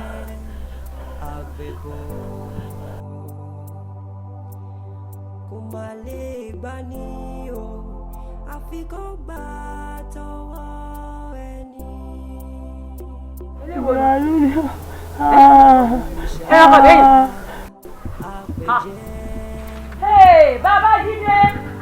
Aládùúgbò ẹgbà mi. Hey, Babájídé! Hey!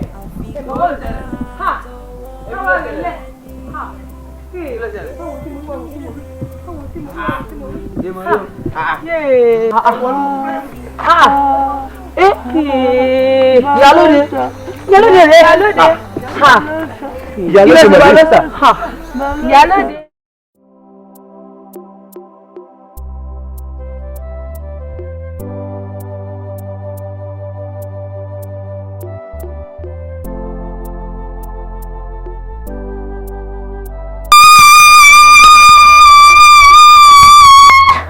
Mami, kí ló ṣẹlẹ̀? Kí ló dé? Kí ló ṣẹlẹ̀? Olórí kàkà. Ayé kàkà náà. Kò sọ́wọ́ kàkà ń bẹ̀ ẹ̀ kò máa balẹ̀. Kò sí òòsàn kankan bí yìí. Kò dẹ́ sẹ́ni kàkà ju bóyá kò tẹ̀ ọ́ látà. Ẹ wo ẹni sùúrù. Sọ́ni kàkà ń bẹ̀ ẹ̀ pẹ̀lẹ́. Kí kò tẹ̀ ọ́ látà búlé ní ẹ̀pẹ̀. Kò sọ́ni kàkà ń bẹ̀ ẹ̀ pẹ̀lẹ́. Ẹ má rò mọ́ kò sọ́ni kàkà ń bẹ̀ ẹ̀ pẹ̀lẹ́. Nǹkan tẹ̀ ẹ̀ rò ní ẹ̀pẹ̀lẹ́. Ẹ̀pẹ̀lẹ́ ni mọ́.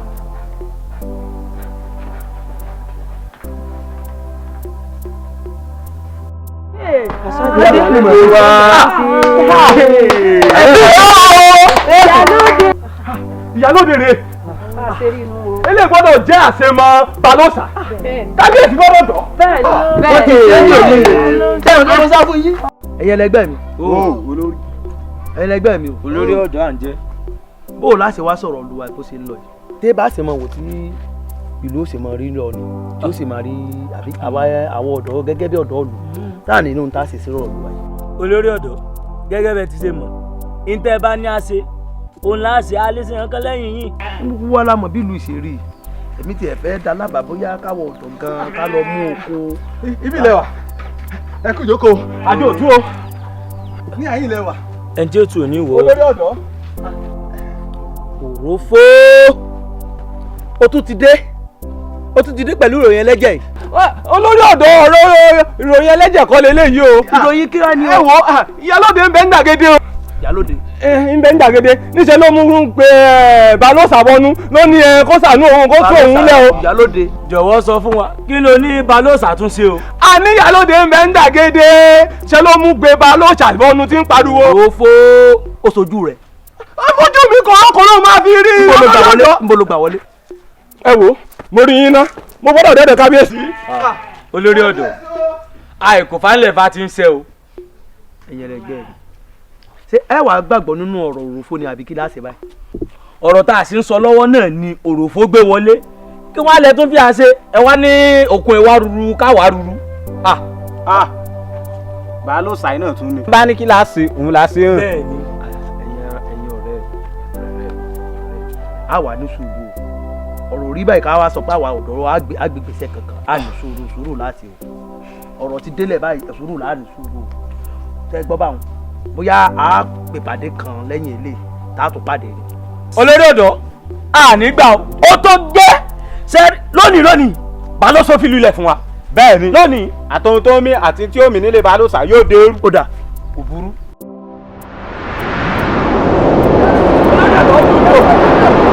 olórí ọ̀dọ́ gbà wá o. Balóòsà ẹ gbà wá o. Olórí ọ̀dọ́. Olórí ọ̀dọ́. Ẹsẹ̀ mi o. Olórí ọ̀dọ́. Olórí ọ̀dọ́. Olórí ọ̀dọ́. Ojú mi o.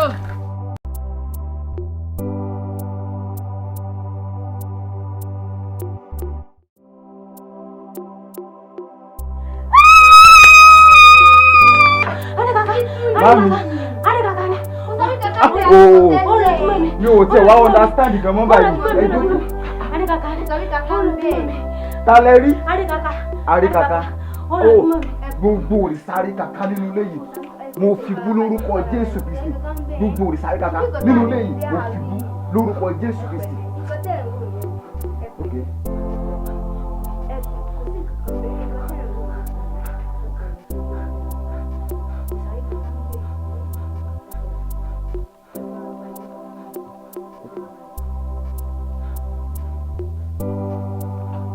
Hello, Reverend. Ẹ káàsì sir. Yes sir, yes sir. Ẹ wò màámi ni o. Kí ni wọ́n kàn ń pariwo òrìṣà àríkàkà nínú ilé? Bẹ́ẹ̀ ni sir. Bó tẹ̀lé wo Reverend, mo ti fi òrìṣà yẹn bú nínú ilé, mo ti fi bú báyìí báyìí pẹ̀lú agbára ẹ̀jẹ̀ Jésù Kristi. Ẹ ti súnmọ́ tòsí ilé wa bí? Okay. Okay, Mama expecting you. Thank you, sir. Mami, ẹ fọkàn balẹ̀.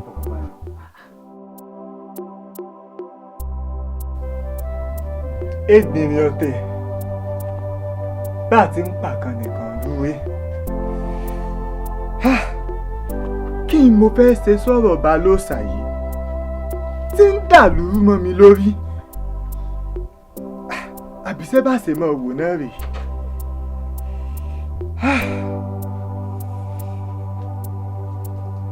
Kàbíyèsí o. Elémi nu. Kàbíyèsí ìyálóde ni o. Ìyálóde ni o. Ìyálóde. Ó ń bẹ ní gbàgede. Ṣé náà má dùwò Balóòsà bọ́nu? Ìyálóde. Náà ni kán tú àwọn lẹ o. Ìyálóde ń pariwo Balóòsà. Bẹ́ẹ̀ ni kàbíyèsí. Mo ní wí fún yín ni o kàbíyèsí. Ó lè ní gbàgede. Akéré. Olúwa mi o. Ní wàrà ṣe sà, ó lọ sílé Balóòsà ni mo ní kó pàdé mi gbàgede. Ó yá, tètè lọ. Mo dé tó olúwa mi o. Ẹ sọ. Kábíyèsí o. Ó kọjá lọ sílé ọ̀tún. Wí fún un pé mo ní mò ń dúró dè láàfin kó kàn mí lá báyìí. Bó bá wá ń bọ̀, yàtọ̀ àwọn olóyè yòókù ní ká pàdé mi gbàgede.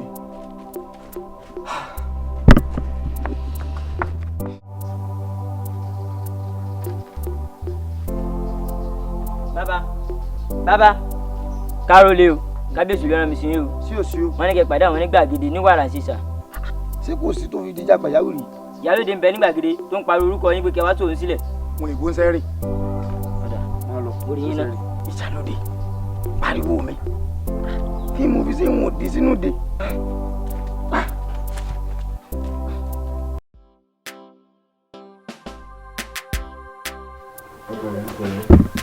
Àlàáfíà fún yín o. Welcome sir. Ẹ ra o. Yes sir. Grandma kí ló ṣẹlẹ̀ sí yín? Ẹ pẹ̀lẹ́. Ẹ jẹ́ ká gbàdúrà. Bàbá ní orúkọ Jésù Kristi. Amen. Ọlọ́run àgbẹ̀yìngà lórí ìdílé yìí. Ọlọ́run gba ọpẹ́ wa. Amen. Ògo ni fún orúkọ rẹ Jésù Kristi fún ìṣẹ́gun náà. Lórúkọ tí Jésù Kristi Olúwa wa. Amen. Grandma, ẹ̀mí Ọlọ́run jẹ́ kó yé mi wípé dúkìá àríkàkà ó sì wà pẹ̀lú yín. Èyí tó fà á, èyí tó rí àríkàkà fi ń wá yín káàkiri. Dúkìá àríkàkà kò sí lọ́wọ́ rẹ̀. Ẹ ronú sí dáadáa. Èrèdí tí àríkàkà fi ń wá yín rùn ni pé ẹ sì ní dúkìá rẹ̀ pẹ̀lú yín. Ìṣúra rẹ̀ kan bẹ lọ́wọ́ mi. Ìṣúra.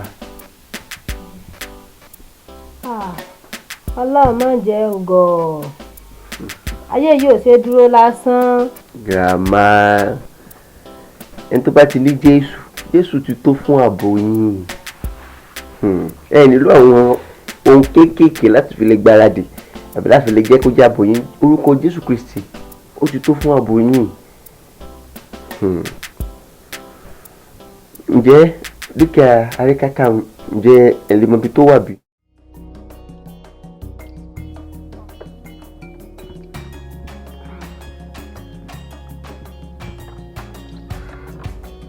Balóòsà Balóòsà kò ẹ dákun ó ti tẹ̀lẹ̀ tí yóò tó kí ló tẹ̀lẹ̀ ẹ dákun bí tájú náà ti lọ dáná sun lé yín gbogbo tẹ́ ẹ ní ni àwọn ọ̀dà kóra wájú a ní àlọ́ dáná sun gbogbo tẹ́ ẹ ní pátápátá gbogbo tẹ́ ẹ ṣe ń lu ìhòòtá àwọn ọ̀dọ́ lọ́rùn náà bá wájú gan bá a ṣe ń lọ lọ́nà ìjì láwọn àmọ́ ló ti ṣe fẹ́ wa o ìjì ti fọ́ wa lójú o ẹni tó yarọ́ ti yarọ́ o ẹni tó yarọ́ ti yarọ́ Balóòsà kí ni á ṣe o Balóòsà fún wa kankan ẹ dákun ẹ kí ni á ṣe o kò sí wàhálà kò sọ tẹ̀ ẹ lọ sí gbàgede kẹ lọ kóra ìjọ síbẹ̀. gbogbo gbàgede gbàgede bẹ̀ ń gbàgede ẹ máa lọ gbàgede Balóòsà gbàgede máa lọ gbàgede.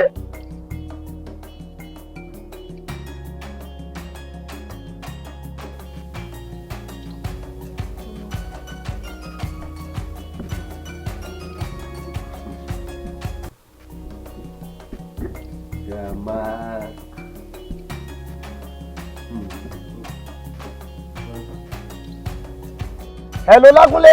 Hello bá mi. Máa bọ̀ lábúlé jẹ́jẹ́ o. Ó sọ fún mi pé kà ní Jésù tó ní gbà. Bá mi, kí ló ṣẹlẹ̀? Gbogbo eré ìlú náà ti wà ní àìsàn náà ti wà ní òde bẹ́ẹ̀ yìí o. Wọ́n agbára tèmi ò gbé mọ́ wá yanjú ẹ̀. Ó dáa, màá kẹ́yìn lára láìpẹ́. Wo tètè o torí kábíyèsí tí ní wọ́n á pàdé àwọn nígbàgede níbi tí ìyálóde ti pariwo. Ó dáa, mo ti gbọ́. Ìṣàlákúnlé kí ló ṣẹlẹ̀? Bàbá ló pè mí. Wọ́n ní wàhálà kan wà láàrin bàbá mi àti àwọn ará ìlú. So bódà mo tiẹ̀ ní láti débẹ̀ gangan báyìí. Ẹ̀yin kọ́kọ́ lẹ́wà lọ. Èmi náà tẹ̀lé yín. Ẹgbẹ́ kágbàdúrà gírámà. Ẹ mú wá. So Àríkàkà òfin yẹn ẹ láti bá yín ṣe wọ́n.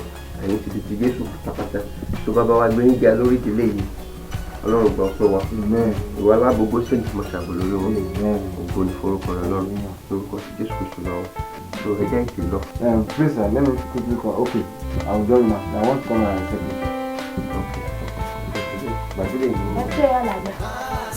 Okay, hello. yóò wà lọ sí i.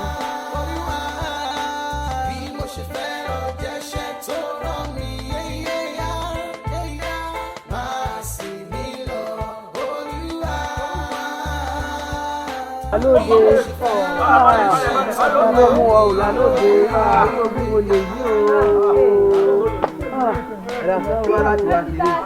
Tí ẹ̀ yé wa kí la fẹ́ ṣe sí gbà yẹn. Ọwọ́ ayé ní ilé wúlò kí lè wọlé wá rẹ̀ léyìí o. Ayé yóò gbé lọ lé. Èmi ṣe ajẹ́. Èmi ṣe ajẹ́. Ẹ dákọ̀ ìgbà o. Ẹ dákọ̀ ìgbà o. Àwọn ìwé tó wà rí. Ìwé tó lé lé rẹ̀. Ẹ dákọ̀ ìgbà o. Àwọn ìwé tó lé lé yìí o.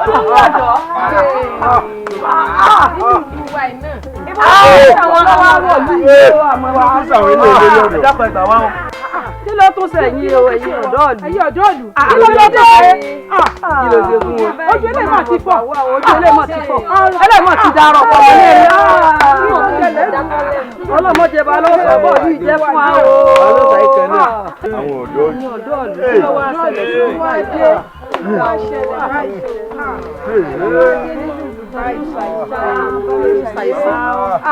Ọlọ́mọdé bá ló sọ bá yìí jẹ́ Kábíyèsí.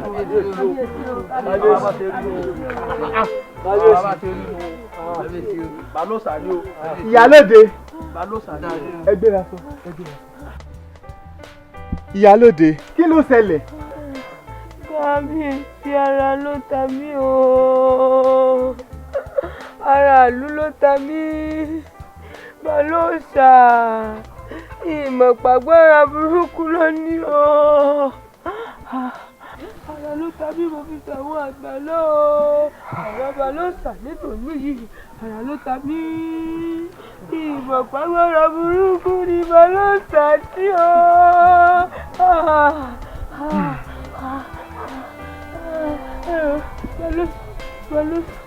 Elédùà. wá ṣàánú mi má jẹ́ Balóòsà ó túlù mọ́ ń lórí ṣàánú mi. Kábíyèsí o kábíyèsí o Balóòsà kábíyèsí Balóòsà kábíyèsí. Balóòsà lọ́lọ́mọdé ọba ìlú ìjẹ́ fún wa. sọ́lọ́ ògbà gbogbo tí ń ṣẹlẹ̀ nílùú ìlú ni. kábíyèsí n ò mọ nǹkan kan n ò ti ṣe bí sẹ́nì kankan kábíyèsí. bó o bá tiẹ̀ ló gbọ́ sọ́lọ́ òrí tí ń ṣẹlẹ̀ sáwọn ọ̀dọ́ ìlú ni. àti pé ìyálóde náà rèé ariwo rẹ ní ń pa látòrò. Balóòsà ó yá lọ túlẹ̀. kábíyèsí ẹni tí mo gbà ló sọ mí dẹ̀dọ̀ ọ̀tún ẹ̀mí tí mo gbà ló fi fà á sí tẹ́ ẹ̀ rí tó fi yàtọ̀ kábíyèsí. èmi ọmọ tí dérò gbà. Balóòsà ti gbà. mo gba Jésù olùgbàlà. kẹ́gbọ́n gbẹ́ni rẹ tán. ta lẹni náà tó tún lágbára ju òrìṣà àríkàkà lọ. Jésù Kristi náà ni náà tó lágbára ju òrìṣà àríkàkà lọ. kí ni kàtìkàtì àti mọ̀ọ́mọ́ tẹ́lẹ̀ yìí náà tó ń sọ lẹ́nu. Kábíyèsí Jésù lẹni náà èyí tó lágbára ju òrìṣà àríkàkà lọ. Òun la lágbára láyé àti lọ́run. Òun la lágbára tó sì lè gbanilà. Jésù Kristi ni.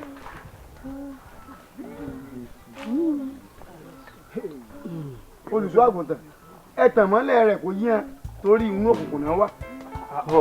Kábíyèsí kábíyèsí òtítọ́ yìí a gbọ́dọ̀ láyé yín gẹ́gẹ́ bó ṣe fi hàn sí Balóòsà.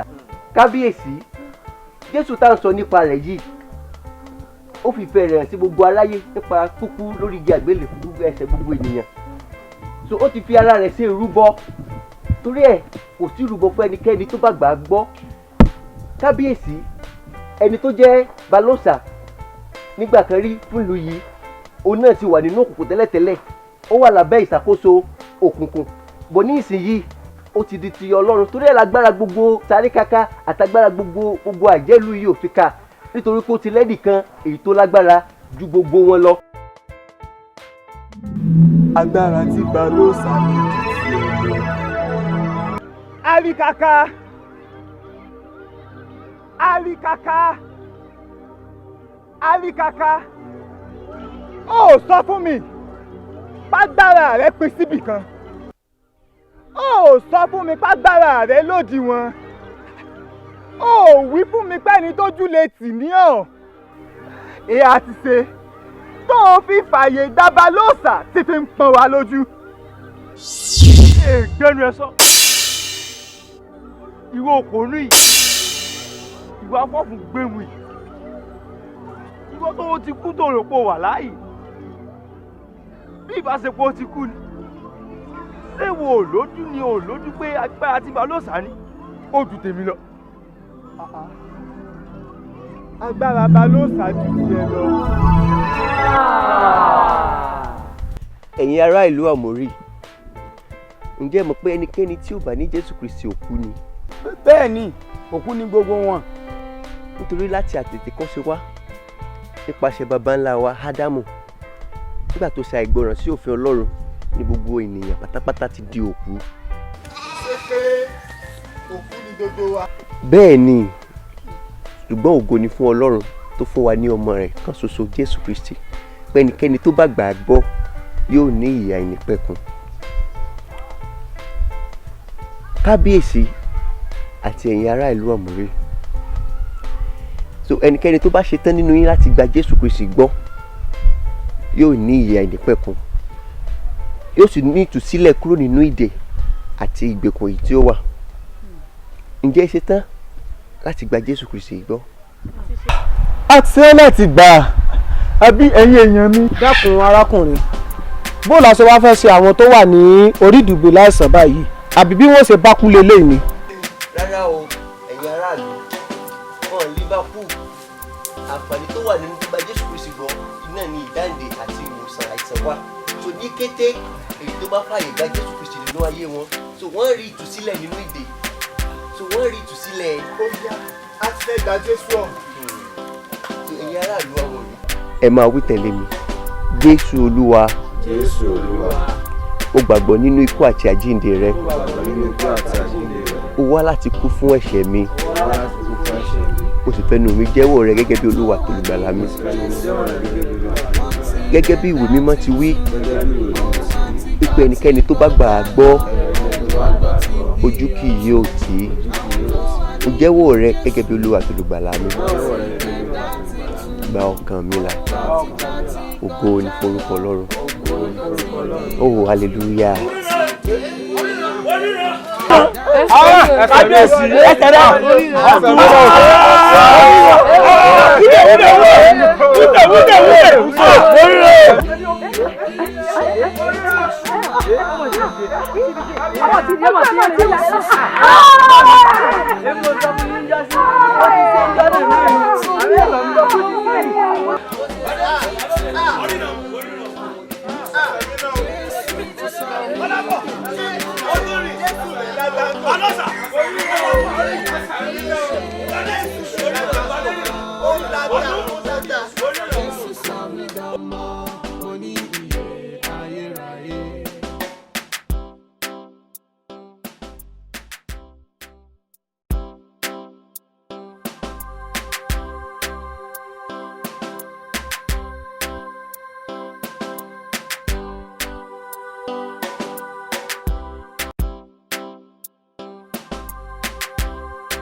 tuntun ohun àtijọ́ ti kọjá lọ ohun gbogbo ti di ọ̀tun àwọn tó wà nínú Jésù wọ́n ti dẹ̀dá tuntun ohun àtijọ́ ti kọjá lọ ohun gbogbo ti di ọ̀tun ó ti di ẹ̀dá tuntun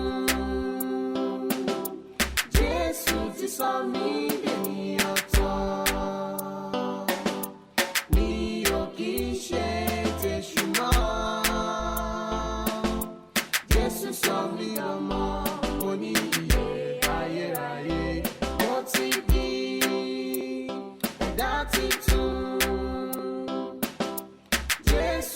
Sọ mí dènìyàn tán mi ò kì í ṣe tèṣù mọ́